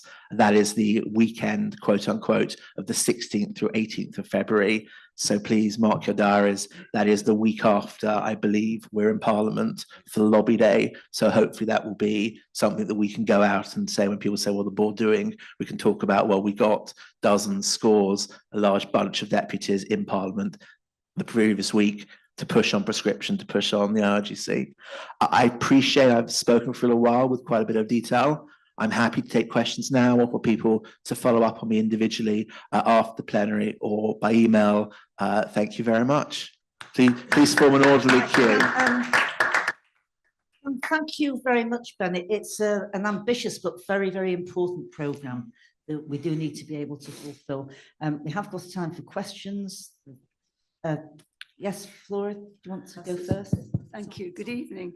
Flora Frank, British Emuna. I was very interested in the events, please God, that we're going to hold in 2025.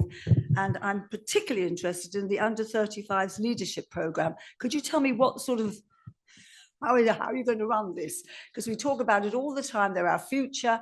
And it's wonderful to see a few under 35s here. And I really would like to push it, and sorry, I have trouble with the microphone.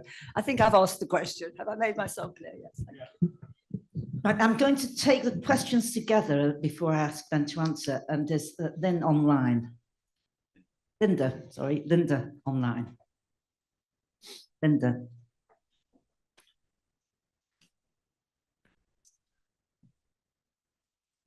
Can you hear me? Yes. Yeah. Good afternoon. A question I asked before and didn't get an answer for it in the last triennium, about the all aboard shops.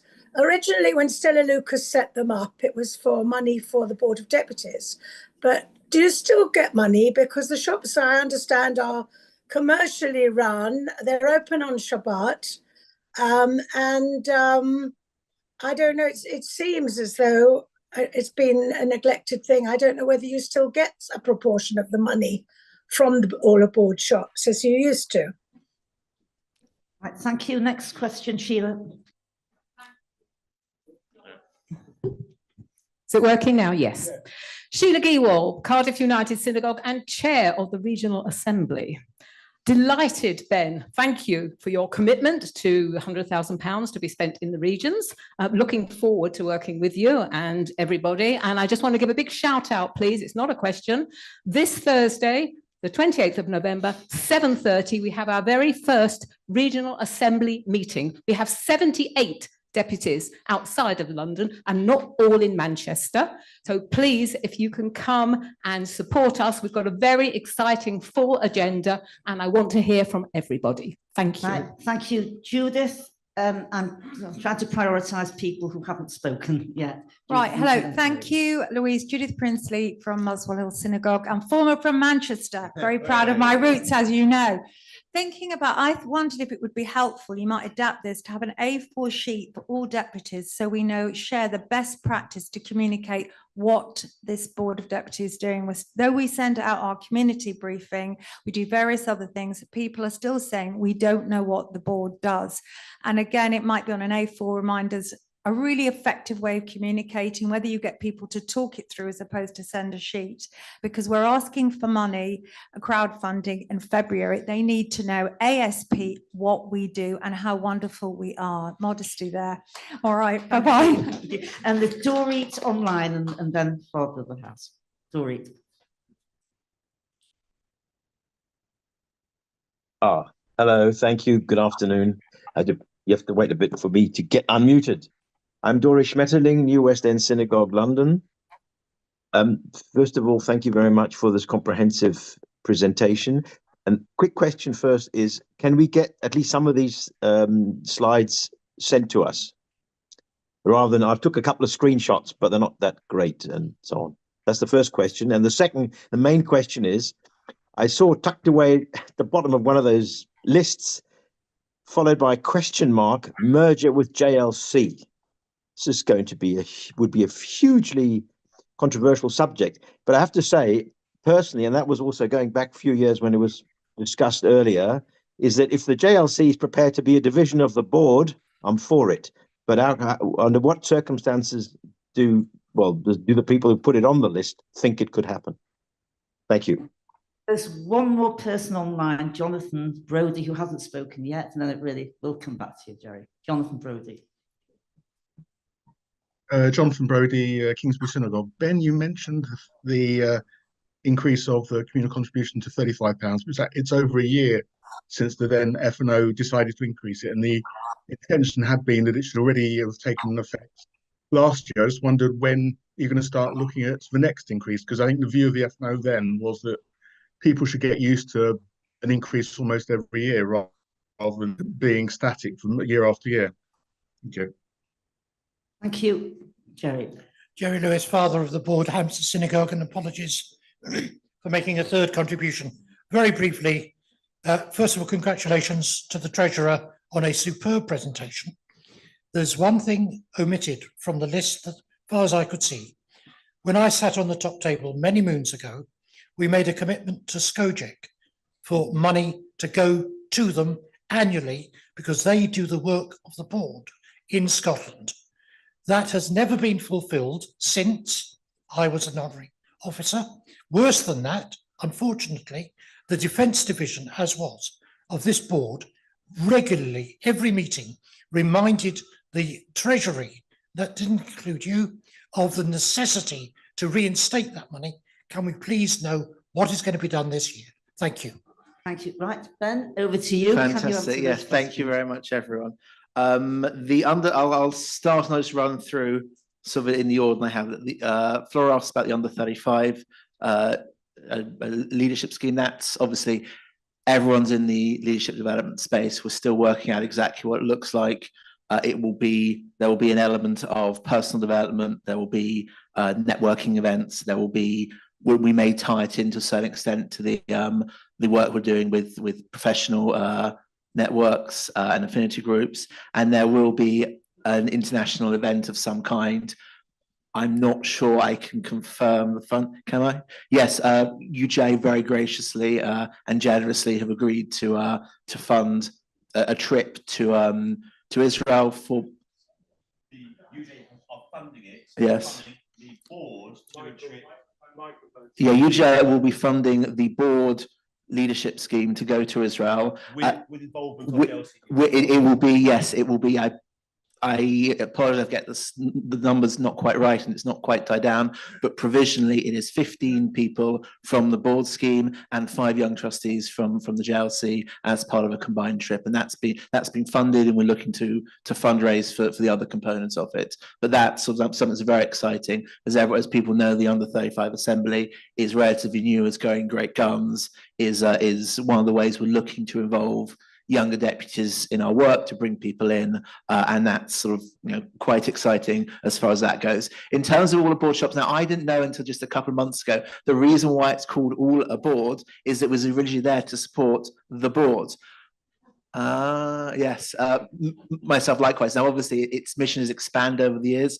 I believe it was Geoffrey Pinnock who was the treasurer of the board, who was, I believe, their first treasurer. We get some funding from them for education work, for interfaith work. We appreciate what they give. We always hope it's a little bit more than what we end up with. I think that's very common for grant-driven organisations. We don't have a corporate relationship with them anymore. I'm very happy to circulate the slides. What I may do is, once there is a budget, because the next plenary meeting is in January, we may circulate either an F&O update or a more general update on where the board is between now and then. So I may fold that into there. Dory also asked about merge with the JLC. I mean, we're on record in public. We'd love to see it happen. It's not something that is purely in my hands, but all we can do is to say we'd like it to happen and to create the space and the optionality to enable it to happen. I think beyond that, you'll have to ask the president. Best practice for comms to synagogues, that is an excellent idea. It's something we always talk about, something I know. I'm not sure why we never quite managed to deliver. I will prioritize it. I will speak to Marilyn Keane, who is running the Deputy Engagement Working Group, and it's, I know, on her list, and we'll look to implement that in advance of, certainly in advance of crowd fund, but hopefully in advance of synagogue, invoices going out.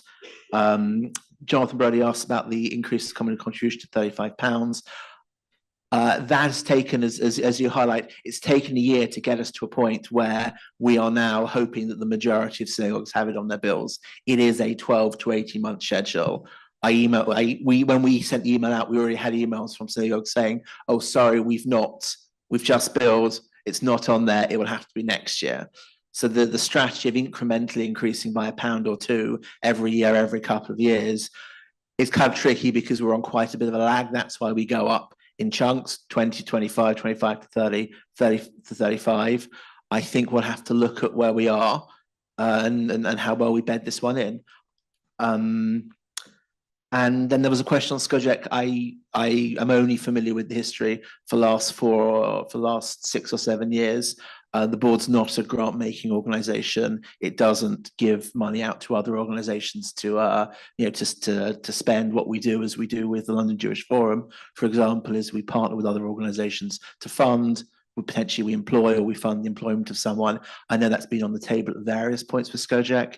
I'm not, and in collaboration with the JLC, with the Glasgow Jewish Rep Council, I'm not exactly sure of where things are now, but I think someone will give you an update before the next meeting in terms of where all that is. I know there are a lot of moving parts there. I know that Skojec now have a major source of funding that they did not have historically. And so there's less of a need for us to put in directly, but obviously they're a trusted partner, and we'll do our very best to help them out.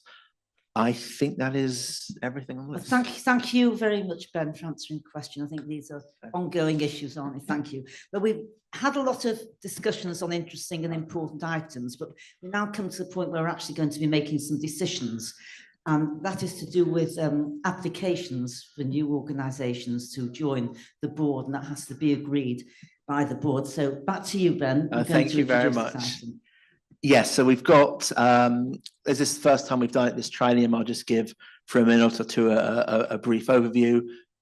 The Board of Deputies is a membership-based organisation. We have about 200 members, about 3/5 of them synagogues, most of the rest, all the rest, I guess, organisations of various other kinds.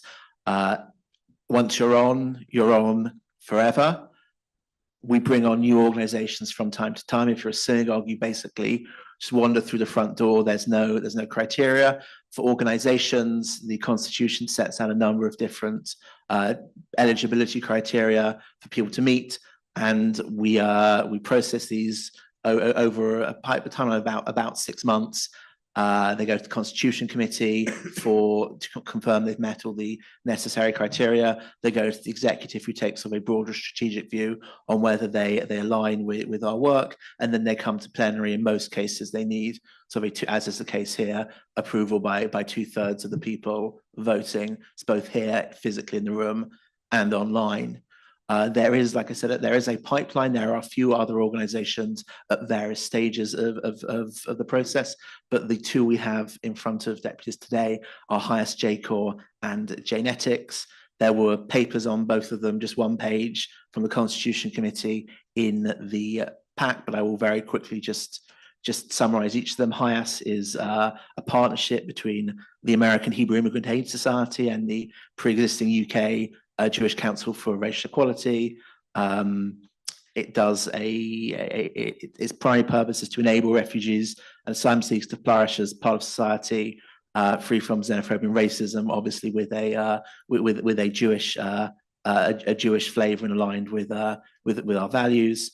Janetics is a charity which is primarily it is the sole cross-communal organisation in the UK community dedicated to aiding individuals in understanding the influence of genetics in their health, including genetic disorders, research, identification, treatment and prevention of Jewish genetic disorders and the dissemination of such research.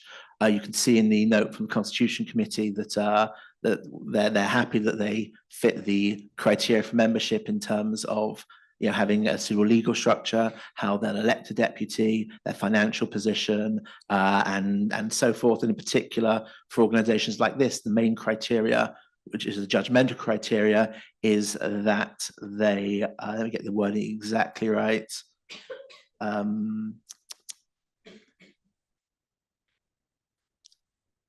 actually don't have the wording in front of me, but they. Oh, fantastic. No, I don't see them on the screen. That they I'll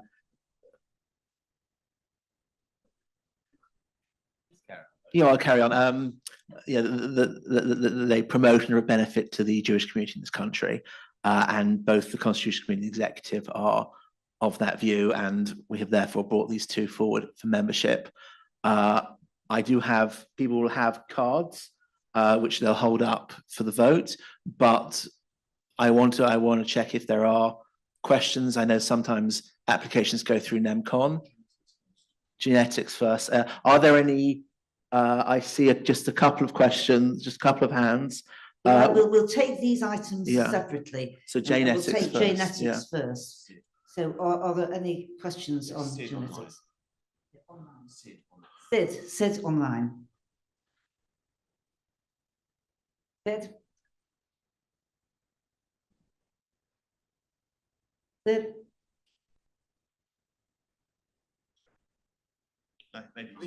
Maybe he's voting, sorry, right. Can we prompt Sid to unmute? No, I think we'll just vote. Oh, how delightful, thank you. There's no other hands. Right, so we now go to the vote. Yeah. Yes, and any under 35 observers online are taken into the waiting room and not eligible to vote. And in the room as well. So if you're here, you might be under 35 and a deputy, you can vote. If you're under 35 observer in that category, then you can't vote. Right, you vote. All those in favour? So your hands online, cards in the room. And I think the tech team will do a count.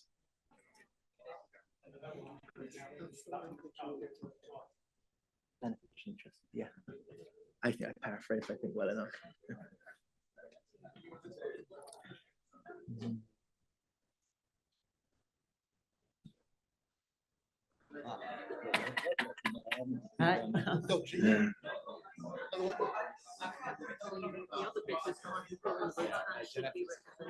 Sure.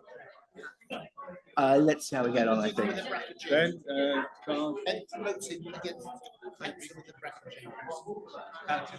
Yeah, that's what they're doing. That's their core thing. Online. Yeah, but most of the genetic stuff. We're just doing a count for a second, and so we'll service will be back momentarily.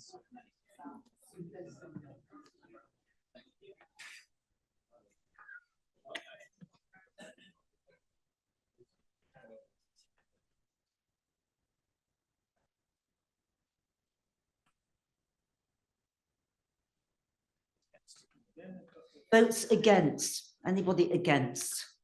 Please hold your cards up if you are.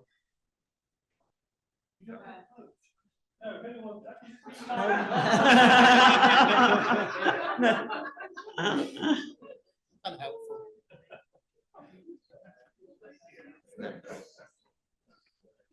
Is Mary voting against? Yeah. And Richard voting against.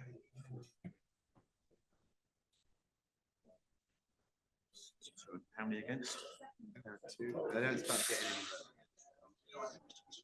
43 is 105. That's two, I think. No, I didn't see it.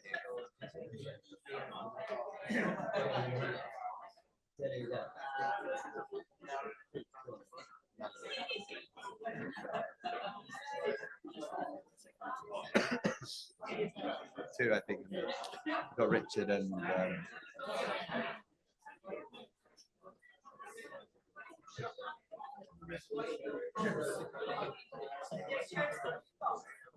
I need more.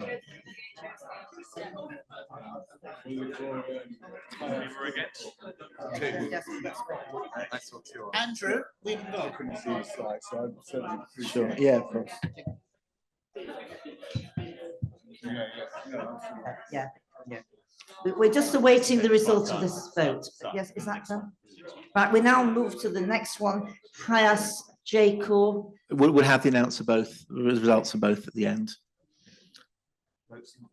Right, those in favour, Hyas Jacob.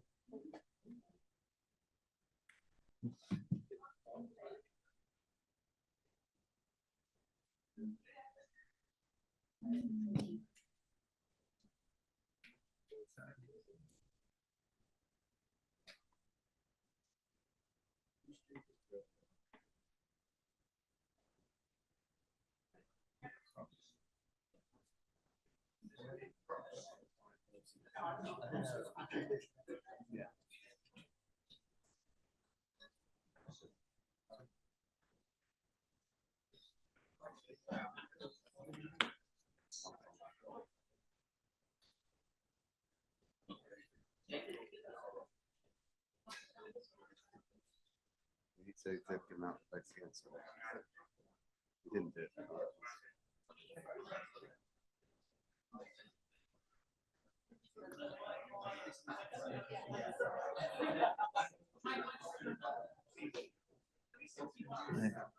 When can we call them?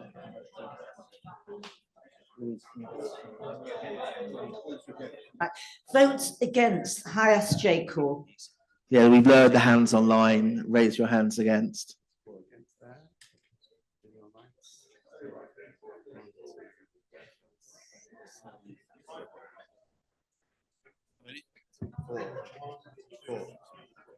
Four, and then there's something like it as well.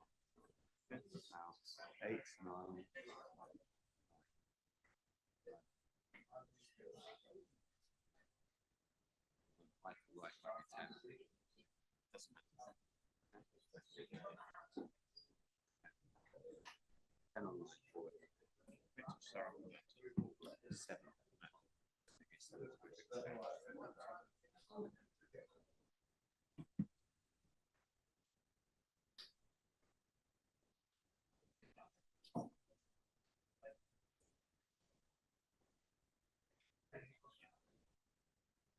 So genetics, 5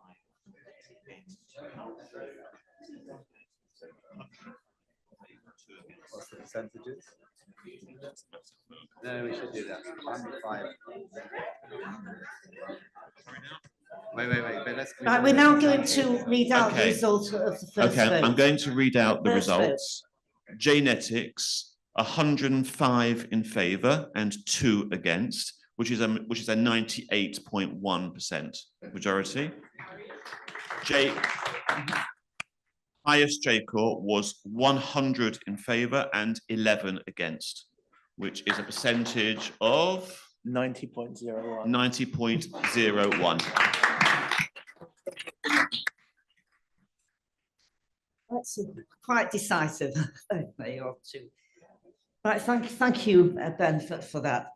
We now move to the next, another important item, new speakers programme. As you know, it's very important that we encourage everyone to become involved, particularly new speakers. I'm going to ask Marilyn Keane to introduce this section, please.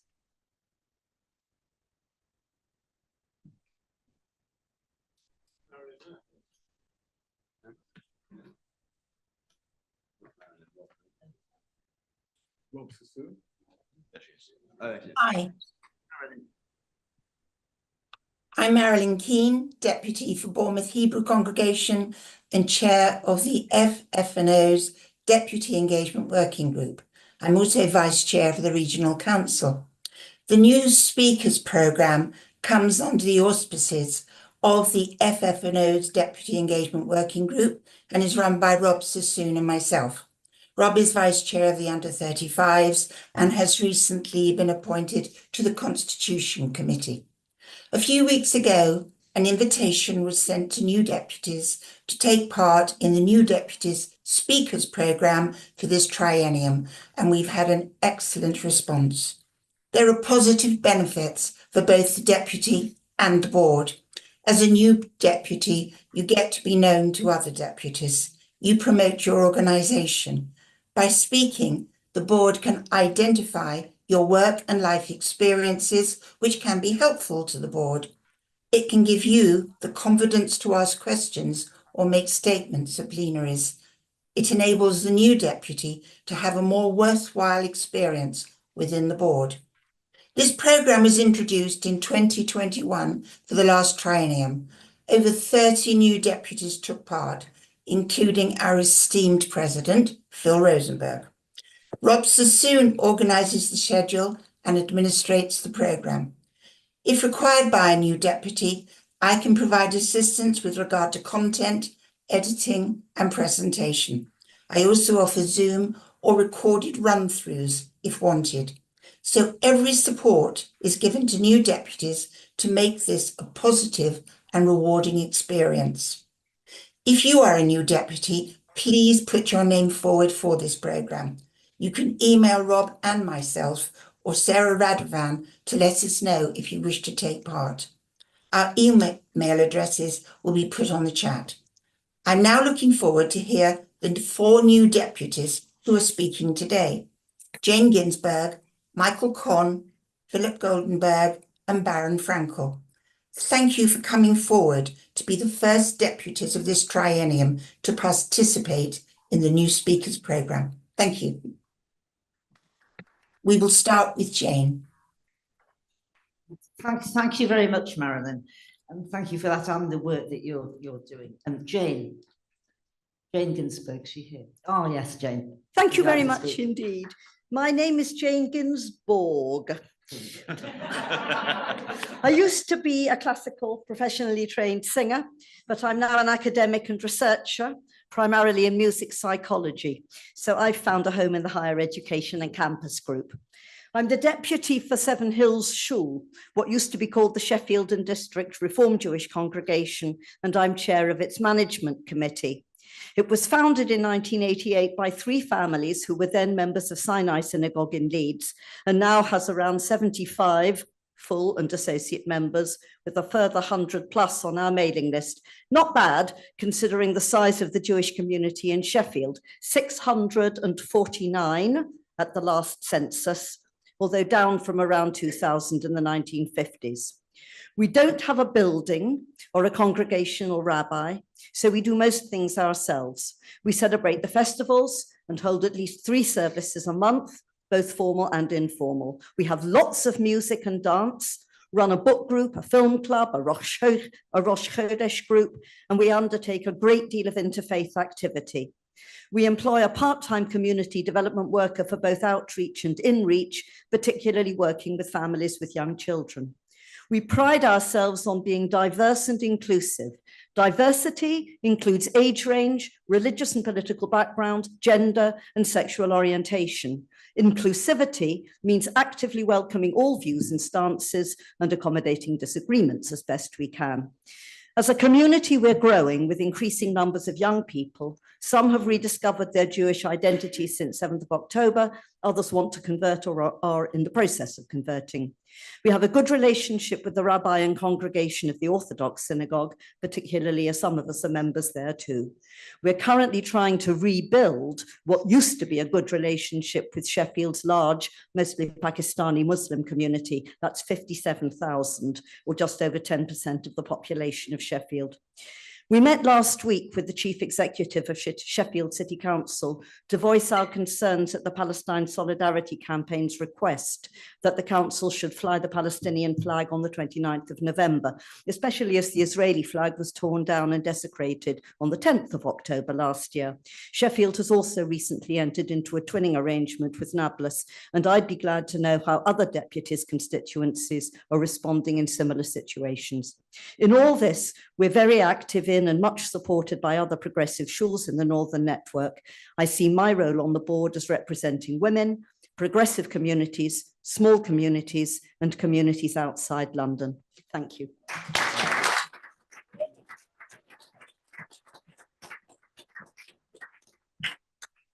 Thank you very much, Jane, for that presentation. Philip Goldenberg on Zoom.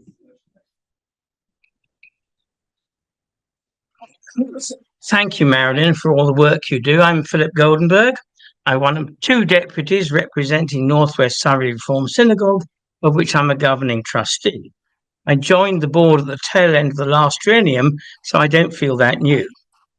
I've had the privilege of a variegated career in law, politics, business, charity, and religion. Highlights have included being a partner in a city firm solicitors, specialising in corporate finance and governance, chairing a quoted property company, being a non-exec director of the Confederation of British Industry, being a treasurer and trustee of the Royal Society of Arts, and also the legal advisor to its tomorrow's company inquiry, chairing another national charity, and being the principal author of the 2010-15 government's Machinery of Government Agreement. Been an occasional speechwriter for Paddy Ashdown, the Lib Dems, and Adair Turner when I was at the CBI. I wrote a book about the various organisations which I've been involved and how they work, or more frequently, how they don't. It was called Walking Through Different Worlds, with a subtitle of Annoying People for Good, which I regard as my principal talent. So I thank the board for giving me a large number of opportunities in this regard. I serve on FFOD, where I've annoyed those running the board's finances by pointing out that they resemble a baby, infinitely absorptive at one end and wholly irresponsible at the other. And by pointing out that the board's plan is a great weakness, it is deficient in the central requisite of a plan, namely setting out how we get from here to there. I've been appointed to the board's unpaid legacies officer. Thanks for the plug, Ben. And I've seriously annoyed 2 firms solicitors dealing with estates where the board is a residuary beneficiary and things have moved rather too slowly.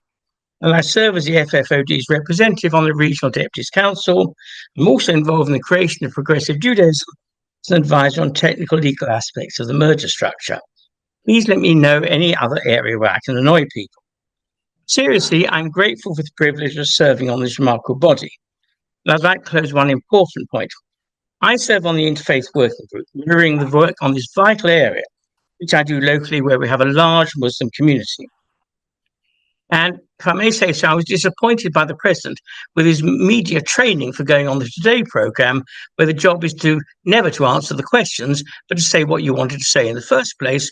Could I come back to him with a very firm point that we ought in the public domain to say to the British government that we would appreciate it if they sanctioned Smotrich and Gear, because the damage they do us within the interfaith community is enormous. Thank you, Chair. Thank you very much. And now Michael Conn in person. Michael.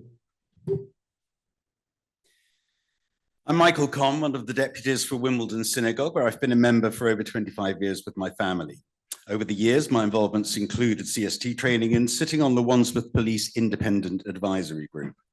More recently, I've been a trustee of a charity which sponsored the resettlement of refugees. Every year, I run a course with the Bar and Bat Mitzvah class at our Heder, which encourages them to look at their family history and see themselves as a product of the migrations, responses to circumstances, and decisions of their forebears. I'm currently working with 5 synagogues in the South West London area, making sure that our children in education in either school or university are properly supported. On the question of how my professional experience can be put to the service of the board, well, I spent the first 14 years of my career traveling the world as a classical guitarist. But one of the things I learned from the concert platform is that every audience was hearing me differently, shaped by their culture and personal experiences. Later, I composed music for film and television. I now am a music producer, pop music primarily, and I'm fortunate to have worked on tracks in which, to paraphrase Nile Rodgers, a million strangers have seen their own lives reflected. Now, I'm not suggesting we form a working group to write a song for the SRC division. My point is about connection and empathetic communication. I admire the work of the board hugely in robustly defending our community, and wonder if there's a benefit in cultivating a conversation alongside this work. I think that many people in this country, given the overwhelming narrative they've been exposed to, understandably empathize with the experience of the Palestinians, and this empathy has been co-opted by groups with a more extreme agenda, forming what I believe is a false alliance. Might it be productive to realign ourselves in the national discourse, showing that we stand with the government and majority of people in the UK and sharing their concern for the humanitarian impact of the conflict, and that it is us that shares their commitment to justice and peace for all. I was always taught the best way to have a conversation is to walk alongside. I don't think that winning arguments alone will achieve our goals. We need to win hearts and minds. I'd like to work with members of the board in fostering this constructive dialogue through our leaders in politics and the media, shaping a narrative that bridges the divides and harmonize Jewish relations in this country once again. Thank you.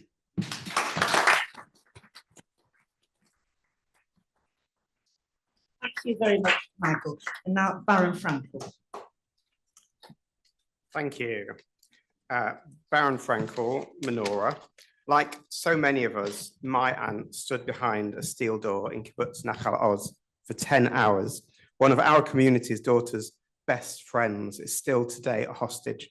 And if she was raped, she may have a baby by now. So I, for one, am glad the International Criminal Court, which my friends makes never again after the Shoah tangible, I'm glad it has reasonable grounds against Hamas leadership for the crimes against humanity, that's what they were, of murder, extermination, torture, taking hostages, and rape. This week, we also passed the grim milestone of 800 dead Israeli soldiers, and still 101 hostages, more dead than alive. And one reason they're still there, which I and many Israelis will never forgive, is this Israeli government was not prepared to pay the price for the sanctity of their lives. Instead, we are still today, nearly 14 months on, destroying all semblance of all civilization in Gaza. And the Northern Quadrant, and I don't say this lightly, has been actively and entirely depopulated. And we are closer today to resettling Gaza than we are to getting the hostages out by design. When Israelis chant, "Bring them home" today, it is directed against this government. Tired and weary Israelis need our support. Israelis, not this Israeli government, which at its heart has Itamar Ben-Gvir, who is not a marginal figure, but the animator of this government that did not bring back the hostages, but created the bloodlands of Gaza. Ben-Gvir is a vile and violent racist thug, openly committed to Jewish supremacism, openly a disciple of Meir Kahane and Baruch Goldstein, convicted of supporting a terrorist organization, of incitement to racism, didn't serve in the IDF, identified by Israel as an extremist in whose hands no weapon should be placed, but today has power to hand out weapons, which he does to thousands of extremist settlers who, my friends, do terrible things to Palestinians in the West Bank. This government is leading Israel to isolation, to become a pariah. No one can trust the motivations of this government. Their actions are bringing everything down, tainting everything. Israel's name, Zionism, Judaism, any claim to be right or reasonable, any prospect of being not a light amongst the nations, but just amongst the nations. If we here have agency, my friends, we must use it, and we must use it to not support this government that is destroying Israel. Thank you.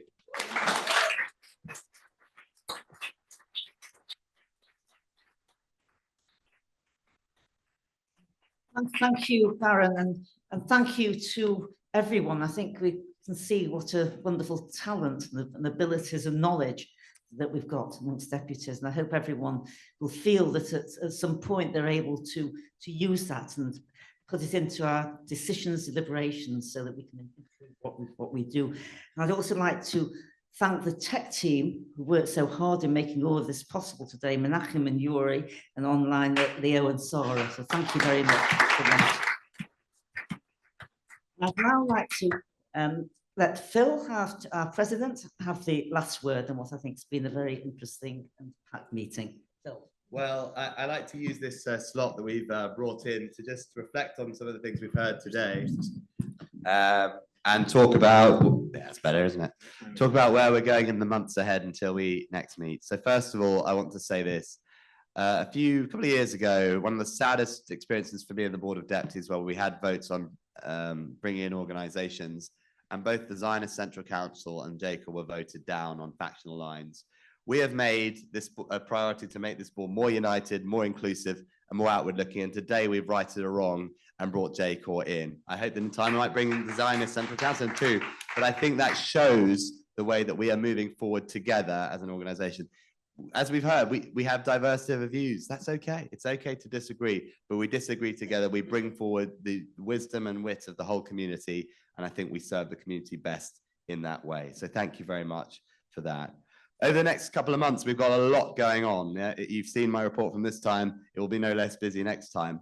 In the coming week or so, we're going to launch our Commission on Anti-Semitism. We are nearly ready to go. That will be a huge project, which I hope many deputies will be involved in. I know Andrew in the Security Resilience and Cohesion Division already doing so much work in that area.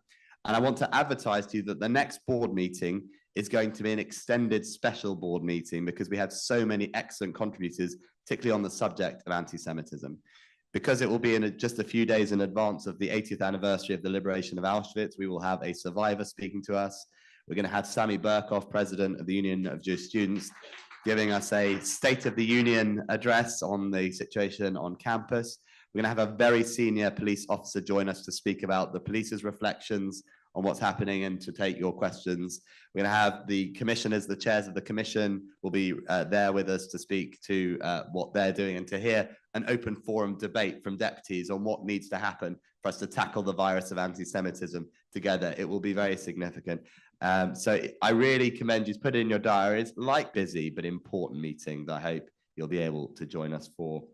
A couple of other things that will be high on our agenda, the Optimistic Alliance. We've had some really exciting offers of support from really the top of the UK establishment. It's quite incredible what's happening now.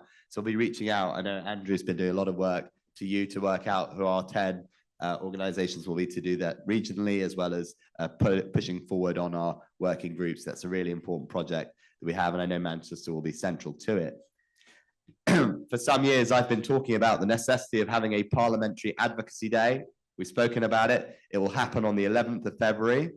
Deputies, in the coming week or so, you'll all get letters, template letters to send to your MPs. Hopefully you'll be able, as many of you as possible, be able to join us on that morning to be able to engage together with our members of parliament on the issue of the day. It might be the release of the hostages, although please God, they'll all be out by then. It might be the prescription of Islamic Revolutionary Guard Corps of Iran. It might be issues on legislation around anti-Semitism. Whatever it'll be something that's of a consensus view. But in the meantime, I hope you'll all support this initiative and help us with this pilot project, which I think will be a fundamental change and a game changer for this community. In the meantime, I am reminded that there is a wonderful archive about Maccabi and its work that Santi Ramirez, Deputy Santi Ramirez from Finch Reform Synagogue has put together. Please do visit it on the way out. It really is a really interesting exposition on some of the work of this really interesting organization, Maccabi, which is, of course, one of our member organizations. All that leaves me to do is just to say three things. First of all, I'll see some of you at Limud Conference, Limud Festival. I know we've got a whole series of sessions. We'll be advertising the sessions that we are putting on together. We'll be asking deputies what sessions you're involved in so we can advertise that too.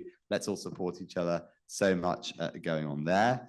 I want to thank Sarah Radovan particularly for putting this together. She has, right at the back, our amazing 20% of our staff team now based in Manchester. We've got Sarah, we've got Anna there. Janine is not here today, but we are really indebted to you for all your work. If you are around in London, you'll have seen the advert for tomorrow, the launch of the Employer's Guide to Judaism in Parliament. Deputies are all invited to be there. It should be a really interesting event with the DWP Minister Stephen Timms will be joining us to launch that report, which is a really important part of our work. And I hope either way, whether you can join us or not, you'll share that important document with your constituents. The last two things I say is, if we don't speak before, Hanukkah Sameach, and we played you all in to one Mancunian band, Take That. We'll play you out to Oasis, roll with it. Thank you very much indeed.